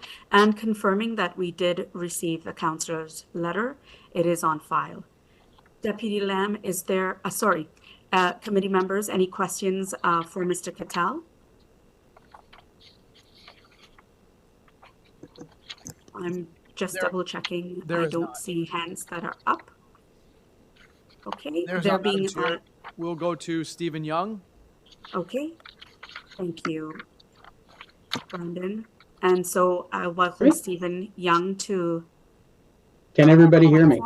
Yes, if you could state your name and address just for the record, please. Yes, my name is Steve Young and I live at 231 Donley. And thank you for the opportunity to speak.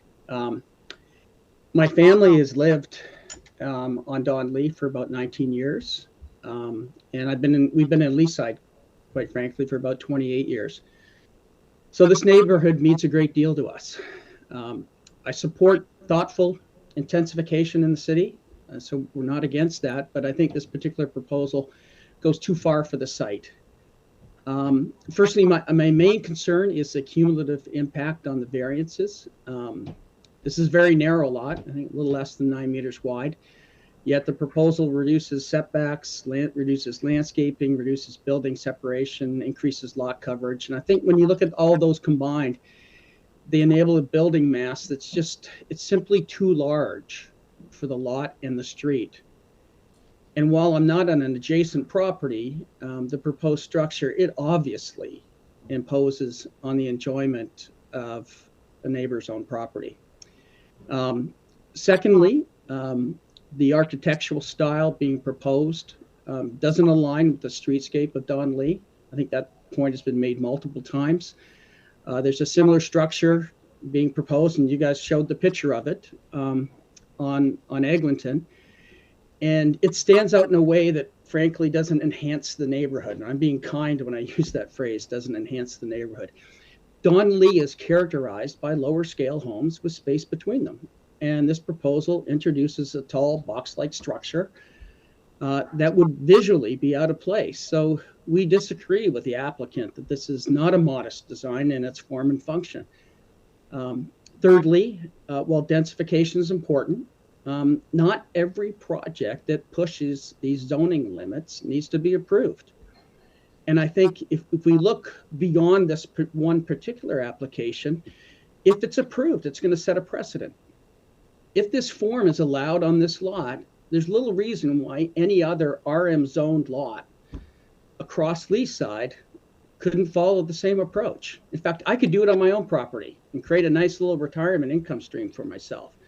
So this raises the broader question about what kind of neighborhood do we want, not just on Donley, but also within the broader Leaside. I also hope that this application is not being considered simply under the banner of affordable housing, because I don't believe the economics support this notion of affordable housing, given the required capital, ongoing operational costs for only a 5-unit rental property. And I think this will be a profit-driven project. And the rental rates will reflect that. And that's not inherently wrong, but it should be recognized for what it is. The worst case scenario would be for this project gets approved, affordable housing is not ultimately created, yet the fabric of an established city neighborhood is damaged, particularly for the residents in close proximity to an unattractive box-like structure, as you can see in the picture. I think the behavior of the property owner / developer must be taken into account. I think neighbors have documented the tree removal, so I won't go through that. That list of supporting residents, it's obvious it's fabricated. Like, let's be honest here, right? And so these are not the actions of a reputable developer that respects the application process. And I think for this committee to make a decision solely on the basis of each individual variance does not meet the duty of care that this committee should hold itself to. And you contrast that with the developer's actions. You contrast it with the number of objection letters, the notice of objection from both the Leaside Residents Association and our city councilor, Rachel Chernos. I think that's a stark comparison to the way this developer is acting. They're not acting in good faith. So finally, I know this is not part of your purview. You've said it multiple times, but there's the parking issues, there's the garbage issues, there's other, servicing of other, city services for 5 family-sized units. There's already challenges in this area, and this development's just going to exacerbate them. So for these reasons, I respectfully believe the proposal represents excessive intensification, and I ask the committee not to approve it. Thank you. Okay. Thank you. Members, any questions for the speaker? Okay, there being none, Brandon, are there any other members online wishing to speak? There is, Madam Chair. We're going to go to Henriette Charette. Okay, and may I just state this before the speakers come on? Anyone else who's online, any other speakers coming in, please, if you could just make new points, any points that have already been repeated, there's no need to repeat them. It wouldn't advance the case. So let's sort of get to the new points if that's needed. So yes, let's bring on the next speaker, please. Okay, hi, my name's Henny Sherritt, and that was exactly what I was thinking. I won't reiterate. Yeah, if I could just have your address as well for the record. Oh, sorry. Yeah, I'm going to. I live at 82 Thursfield Crescent, and I want to say Jeff Kettle said that this impacts the neighbors close to this property. I want to say I don't live close to it, but it impacts us as well because it impacts the whole neighborhood. I right now avoid driving by Rumsey and Eglinton because it's a hideous addition to our neighborhood, and this is destroying our neighborhood. It's like you have a bowl of good apples and you put a rotten apple in the middle and it affects all of them. And so I won't go over my other points because they've already been made, but this developer has shown themselves they have no integrity and no care for our neighborhood. Leaside has been built over decades through care, cooperation, and respect for planning principles.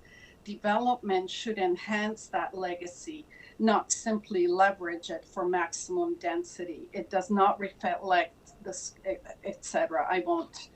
The surrounding homes are affected, and it affects the whole neighborhood, not just Donley. I hope you refuse this application. Otherwise, Leaside, the whole neighborhood's going to get destroyed. Thank you. Okay, thank you so much for your input. Committee members, any questions for this speaker? There being none, Brandon, if you can bring the next speaker, and I'll ask that we stick to new points as well for everyone coming on. All right, Madam Chair, we're going to Olivia Conforti. Okay. Madam, can you please state your name and address for the record, please? Olivia Conforti, 229 Donley. That's Thank a you. few houses east of the subject property. So I acknowledge the applicant has made some revisions. However, despite those revisions, I respectfully submit that the application does not satisfy the 4 tests.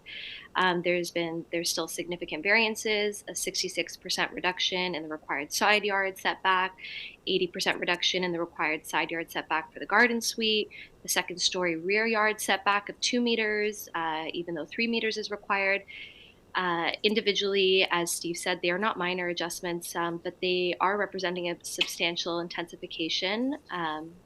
So cumulatively, they are substantial.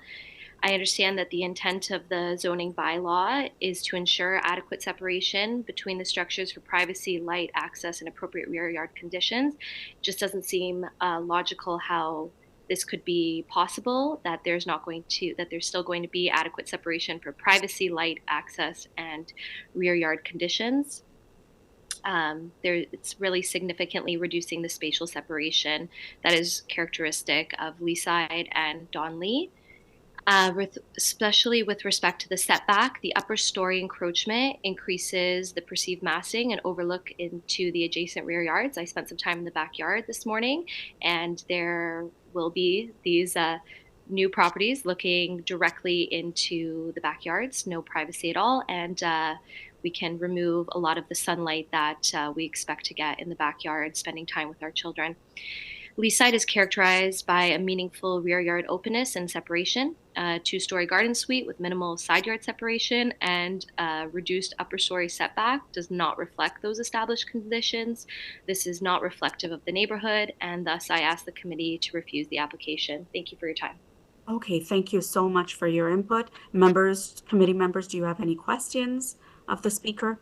There being none, Mr. Fraser, if you can bring on the next one. Madam Chair, that concludes our speakers, so perhaps we can turn the floor back over to Mr. Flett. Okay, great. So if the agent could come back onto the floor, and you've heard quite a number of folks who have spoken here and shared their thoughts. Could you address all of them within a 5-minute time frame? Thank you. Thank you, Madam Chair. I'll do my very best to address the comments as best as I can. I'm going to begin by grouping the comments that we've heard today. And the first group would begin with the heading, and I'll actually quote Ms. Christensen, who said that this is the wrong development for this street. This committee is on the front line of applying a fresh set of policies for the intensification of neighborhoods. That is the stark reality. And we can have sympathy for those who are concerned or frightened by this change, because it is a change. And it's not a change that was part of the old regime. It's a change that is responding to the realities of this city and to the fact that this neighborhood now benefits from higher order public transit. This site is a 2-minute walk from a major transit station. And so it is a site for development. Somebody had said, let's keep this kind of development to the major streets. The major streets are contemplated for mid-rise development. In fact, areas within 200 meters of a major transit station are contemplated for 6 stories of development. And this site seeks 3 in an area where many of the homes are already 2. The reality is the policy matrix has shifted and you are asked to implement it. Somebody had indicated that Mayor Chow has said that the tendency is for fit. In fact, on February 25th, Mayor Chow wrote a letter to the Planning and Housing Committee And she said that 70% of residential zones were restricted to single detached homes, and today nearly all residential lands in the city have been rezoned or redesignated to allow more housing to be built.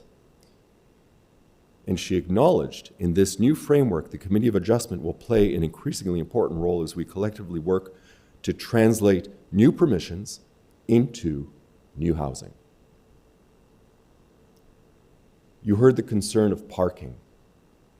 This is understandable in an area where people have become accustomed to using cars and that were built around the notion of owning a car. That is changing. We have the LRT station nearby for longer commutes. This is a highly walkable neighborhood with many services very close by. It is precisely the place that you put more families.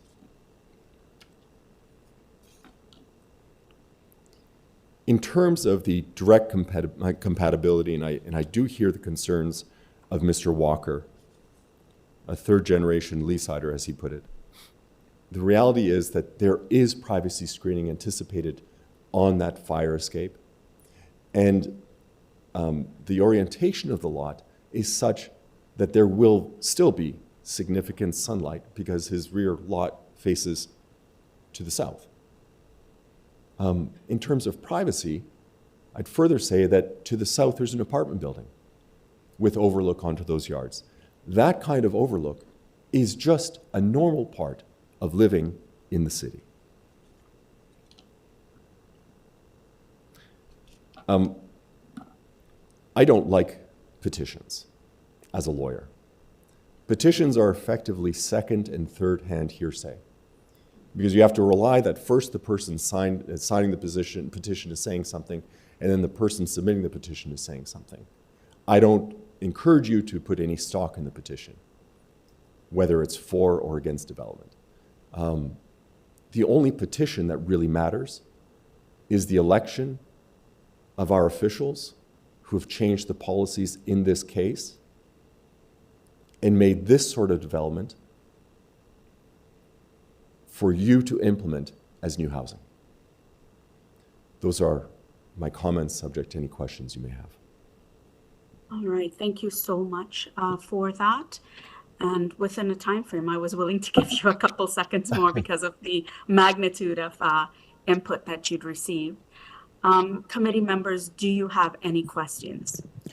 Madam Chair, it's Simon. Madam Chair? Yes. I'm just going to pause. I'm just going to pause right now. What was brought up recently about the petition? We're just going to put it up on the screen. We have a correspondence from a Liz Canoa who apparently has a signature as number 4.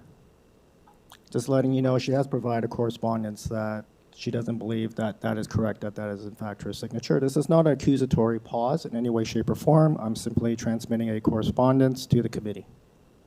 Okay, so that sort of just came in? That's correct. Okay. Again, this is an accusatory pause. I'm just transmitting a message that came through. If I may, Madam Chair, given any doubt about the petition, this application stands on its own merit, and we can very easily, and you are the gatekeeper of evidence in this proceeding, strike the petition from the record. I don't see that it changes anything. Ultimately, you are applying policies that exist, and I would leave it at that. Well, I mean, we have already, everything has been submitted and vetted.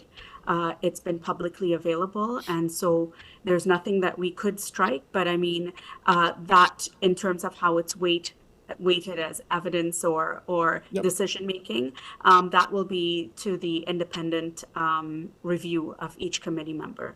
Very much so.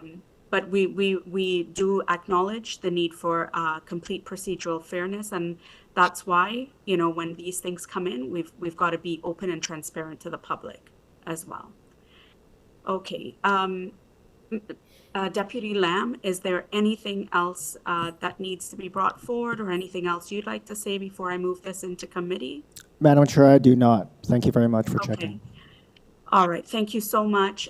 Committee members, what we'll do is let's take this into committee. It's quite a lot to sort of process, and it's just the three of us now, and I do have the right as well, given the numbers of us here, I could make a motion and I will be as well voting with you on this. So let's open it up and discuss. Is there anyone who wants to just share your thoughts about what you're thinking before we go into any decision making? I mean, sorry, I see Member Mazziari wanting to say something. Go ahead. Thank you, Madam Chair. I can start. I'm not ready to make a motion, but I can start at least. Yeah. This is definitely not an easy application, considering the amount of objections we have. And I personally criticize the design because I think this is a corner lot. There are many ways to integrate this building into the residential neighborhood without having that exit stair at the back. But I know we are not supposed to comment on the design, so it's not actually affecting my decision. But overall, I think I didn't have any problem with the fourplex structure itself. I had many concerns with the garden suite. I think the applicant has gone a long way and made a lot of changes, which I think addresses a lot of my concerns. In order to make a decision, I need to go through the 4 tests, which I wait for my colleagues to comment on that. But after that, probably for the decision making, I can go through that and then. Right. Great. Thank you so much, Member Mazziari, for that. Just checking in if Member Klein wanted to say anything or had any concerns. And you don't have to be put on the spot, but I just want to give you that freedom if in case. Thank you for the opportunity. I've taken a look at the modifications and the revisions and the eliminations of some of the variances, and hearing the opposition of the neighbors. I agree with my colleague that it is a complex application to hear. There are some concerns that I have, but I will take a look at what's before me and see if I can go ahead and make a motion. Right. Thank you so much, Member Klein. You know, I'll weigh in as well. I mean, for me, it's not just the magnitude of, the pushback from neighbors. And we've had many applications in the past where we're not comparing stuff, but, we even with pushback, we've sometimes gone ahead to approve applications. In this case, though, I do believe that there is quite a bit of weight in terms of what the neighbors are saying, because, when we measure that amongst the 4 tests, I don't believe that that's very minor. To have an encroachment to a degree that someone who is to the back and the backyard feels that, I have now a complete overlook, that doesn't feel minor. The encroachment to the sides, same thing. I feel that, where there was some highlighting that some of the signatures were not legitimate, there were still signatures there that were legitimate. So I want to be fair about all of that. I take to heart as well the counselor who's left a message, for us in writing, that and who knows this riding and this constituents area very well. That also adds a bit of weight, coupled with the numbers of people that came in, and many of them who are describing. And what gets me is that the description of what the neighborhood is and the character, and knowing this neighborhood as well, that also worries me, because I don't believe that it fits the character. I hear very well what the agent had said, that look, we've got to have a review of this with a fresh set of policies, because there is a drive to have garden suites and to help out with affordable housing and the influx of folks and immigration that's only expanding throughout the city. And while I empathize with that and I want that as well, I think we have to do it in a very sensible way. And there are neighborhoods that are actually fit for those things that we never have a problem with saying, let's go ahead. But when you're looking at this particular neighborhood, that worries me because I don't feel that it is the right fit for it. And like, we're not here to be the designers, but could there have been a different approach? And given what Member Mazziari has said as well, that also worries me. So that's my concerns. I'm not so concerned about garbage and drainage and things like that. The tree removal, that's a pause to think, but I think once those that piece of information gets to forestry, it will be subject to forestry anyway. Forestry is going to have to come in and be concerned about that. And I know that they would be getting those complaints as well and will not approve anything should they feel that there's been foul play. I'm imagining, and I don't want to speak for them, but you know, those are my concerns. I'll open it up to the rest of the committee members if you want to comment on what I've sort of said, or if we want to move it into decision making. And I can pause, and I too can make a decision as well, but let's just see how everybody else feels.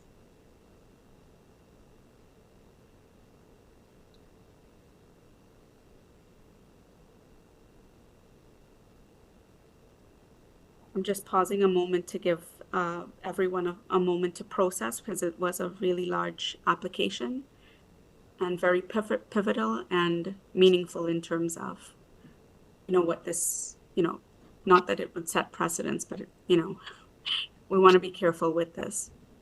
Go ahead, Member Mazziari. Thank you, Madam Chair. Again, this is not an easy decision making, but in order to do that, I'll go through the 4 tests for myself, at least to understand. So the first test is the general intent and purpose of the city's official plan is maintained. I think it is. The second test, the general intent and purpose of the city's zoning bylaw is maintained. I think, again, it is. I'll go to 4th. The variances requested is minor. It wasn't, but with the revisions, I think it is now. But I'm struggling with the 3rd test. The proposal is appropriate for the development of the land and or building. I think this is a very good site for intensification. It's very close to Yonge Street, close to public transport, LRT. The only thing that I'm struggling is it's a corner lot. There should be, you know, other ways to design this building in order to blend better into the residential neighborhood. So to me, it's kind of not, you know, satisfying this test.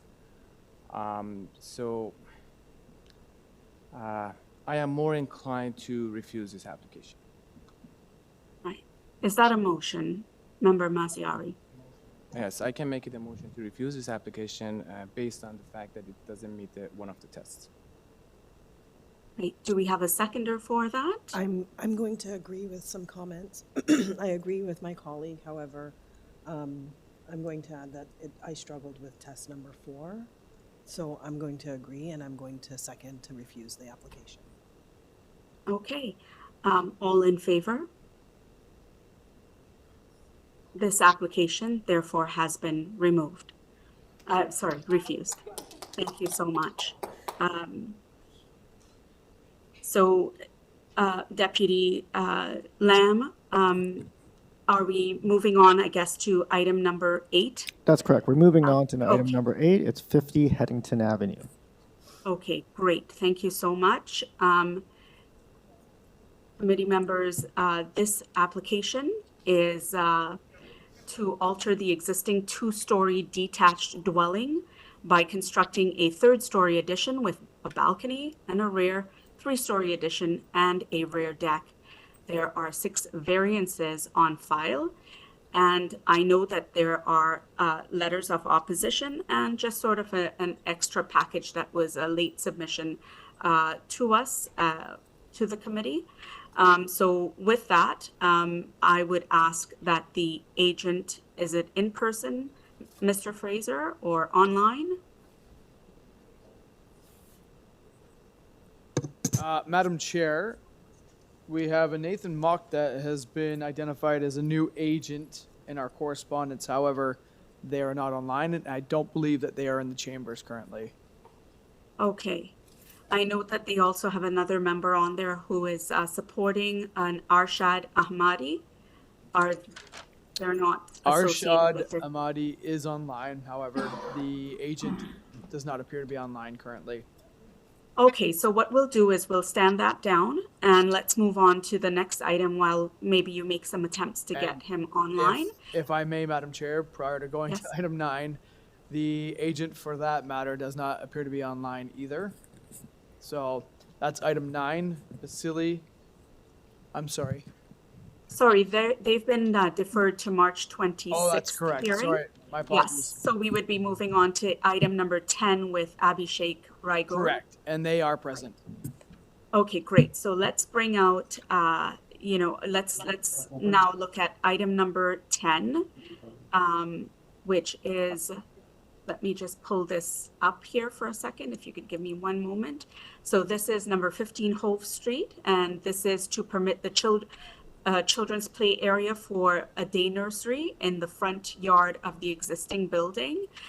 There's just one variance, and I don't see any other. Yes, there is a submission that has come in, and that's just a staff report of March 5th, recommending that variance number 4 be revised, as well as variance number 7.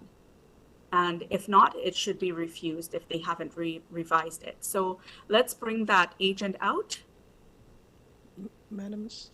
Sorry, Madam Chair, I think we're at application number 10. That is. Oh, sorry, it's number 10. So I was looking at number 11. All right, sorry about that. So there is no extra details for number 10. Let me just make sure I am pulling up the right one here. If you give me one moment, because I'm pulling everything up online as we speak.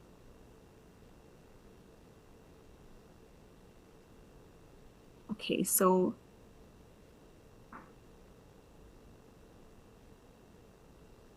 item number 10, 15 Holve Street, it's still the children's play area, and I don't see anything else additionally here, except for urban forestry considerations, but I haven't seen anything from there asking that there would be conditions put, but I will clarify with Deputy Lamb on that.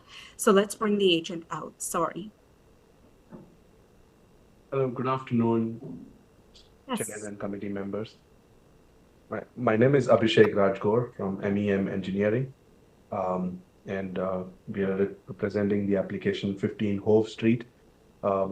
This is just to allow, a daycare.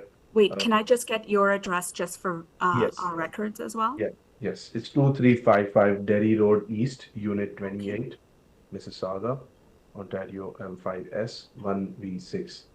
All right, great. Please proceed. I think we don't seem to have any other members here to speak to this application. Can I confirm with you, Mr. Fraser, if that's the case?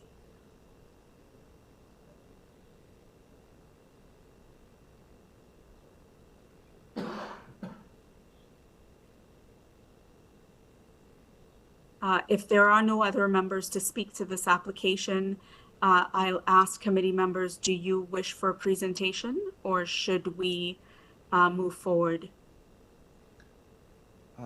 We can move forward. I just have a question for the applicant. Okay, so let's move into asking the applicant a question. Go ahead, Member Maziari. My question is, there is an urban forestry report requesting deferral of this application because of the effect it has on 3 trees. So can you just briefly speak to that, please? Yes. Thank you for that one. And yes, we did receive the comments on it, and they are basically, urban forestry is not completely against the idea with the location of the play area as such. However, they have suggested that we apply for a formal application and clarify if we would need to injure any tree, because there is no plan to remove any tree in that because clearly we are not going to have any built development there. It's only to have the play area. And with regards to the location of the bollards, at the moment we have come up with a sketch to show how the privacy or how the protection will be provided. But we have, ways to address that with the urban forestry on, providing locations of bollards which can be moved, and that will have minimum impact to the tree. So we are a bit confident on the fact that yes, we will not have to really, go for any removals or any of that kind of a big change to that area, because many play areas outdoor, they are very, very close to, and the trees, and in fact it's actually the owners would like to keep all the trees because that just provides a nice canopy cover for the kids to play. Okay, thank you. Okay. Any other questions, committee members, for the agent? If not, then let's pull this into committee to discuss, or a motion, please. Yes, Member Klein. Thank you. Through you, Madam Chair. Review of this application, I think the variance is pretty straightforward, and I think it meets the 4 tests, and I make a motion to approve the application with the conditions set out in the urban forestry memo. Okay, a motion from Member Klein to approve this application with those conditions, and I'm presuming seconded by Member Mazziari. All in favor? And your application has been approved. Thank you so much. Thank you so much, committee, for your time. We really appreciate it. Thank you. Thank you. Madam Chair, we're going to jump back to item number 8. We believe we have a representative now. If you'd allow us to unmute, it's Arshad Ahmadi. Okay. Thank you so much, Deputy Lamb. Let's move back. So it's 50 Headington Avenue. And this is, of course, again, an application to alter a 2-story detached dwelling by constructing a 3rd-story addition with balcony, a rear 3-story addition, and a new rear deck. Mr. Ahmed, are you there? Arshad? You're unmuted. Please state your name and address for the records.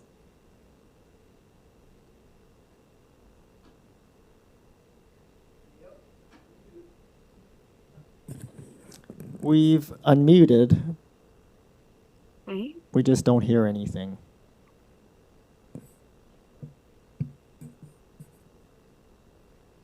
So should we stand this down again? Why don't we stand this down, Madam Chair? If the applicant or agent or representative can hear me, if you can log out, log back in and authorize your microphone, we'll try to unmute you a little further on, but we're going to jump to the next item right now. I think that's the last of this morning. We only had 10 items, and I think we've covered it. So we're at item number 11. Oh, is it? Oh, Okay, sorry. Sorry. That's at 2 p.m. My package only shows up till 10, so I thought 11 was for 2 p.m. Oh, Maybe okay. I'm wrong. My apologies. Correct, yes. Okay. All right. Now, we could give a few minutes, and should they not, we as a committee could still make a decision in their absence. I would ask the Madam Chair, sorry, can I just pause the process? I just want to check with our host if Armand has logged out. Okay. I'm going to actually try and call right now on the phone number that was provided. If Arshad can hear me right now, that's a good idea. We'll come back in about 5 minutes. Yes, please. Arshad, if you can Okay, so hear we'll me, take a just 5-minute break. disconnect now. I'm going to call the phone number that was provided. It's 647, and then it starts with a 3. So if you can just hang up, and I'm going to try and call this number right now while the committee takes a brief break. Okay. Thank you. See you in 5 minutes.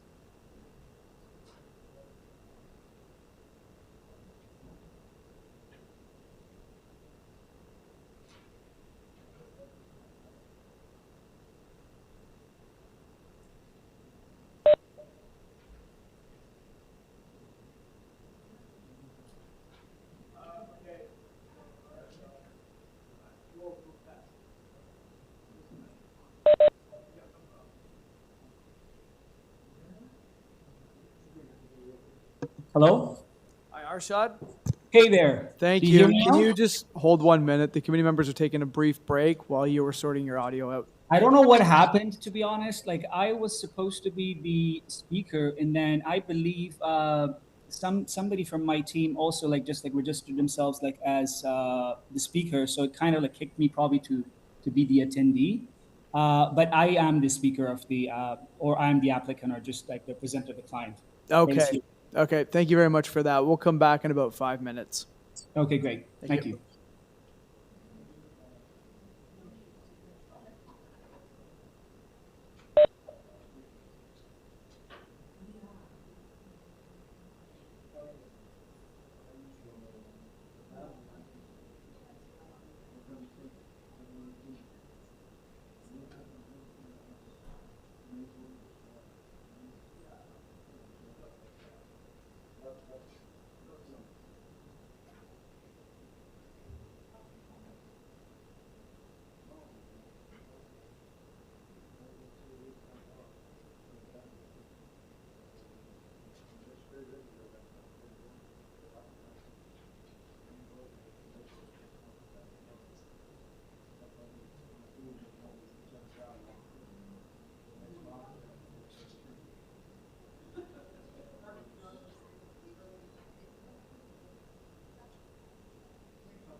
are we ready to go?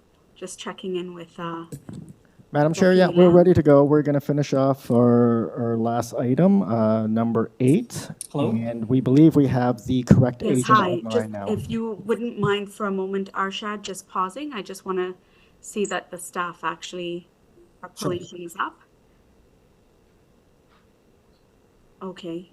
And my apologies, I kept calling Brendan. His last name is Fraser. I was making him a movie star. His last name is Cap. I apologize for that, but you're a star in my eyes regardless. Okay, so let's move on again back. Let's restart this with item number 8. And I've already stated what this application was a couple of times. So let's get the agent back on. We apologize for mislabeling you. If you could state your name and address for the records, please. Hi, Madam Chair. Yeah, this is Arshad Ahmadi. My address is 60 West Wilmonte Street, Richmond Hill, and I'm representing Eva Lim and Howard Lim for 50 Headington Avenue.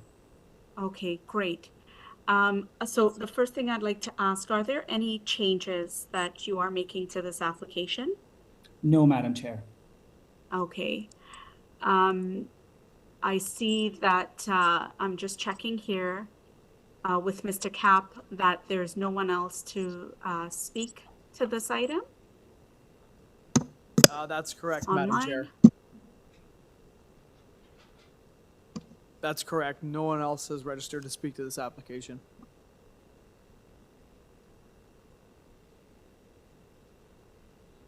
Let me just double check as well that there is just a letter of opposition. Members, do you feel that you need a presentation on this item?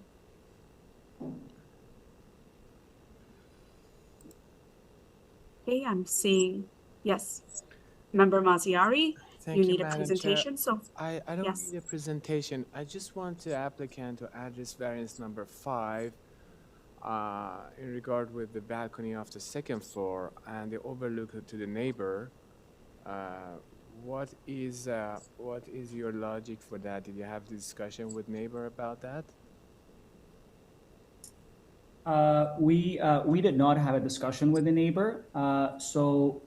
The reason behind, or the rationale behind, like making like a larger outdoor, as you know, the Toronto lots are pretty small, and again, like we're adding another story to this, and the client is two elderly couple, and they would like to have a functional outdoor amenity at their third floor space, and that's the rationale behind the balcony, and also the balcony helped to kind of like limit the footprint of the third floor, which kind of like which would not allow, you know, like or prevent from casting more shadows to the northern neighbor. Okay, thanks. Okay. Any other questions of committee members to this agent? Okay, and there's no one else to speak to this application. So let's take this into committee. Thoughts, questions, motion? Okay, Member Maziari, go ahead. Thank you, Madam Chair. I don't have any problem with this application other than variance number 5. This is not a typical balcony that we usually approve. It's overlooking the neighbors. So I am fine with the other variances, but I would refuse variance number 5. Okay. Do I have a seconder for that? Seconded by Member Klein. All those in favor? Okay, your application has been approved with the refusal of variance number 5 only. Thank you so much. Thank you, Madam Chair. That concludes our morning session. We're going to take a lunch break now. We will resume at 2 p.m. Thank you. See you all then.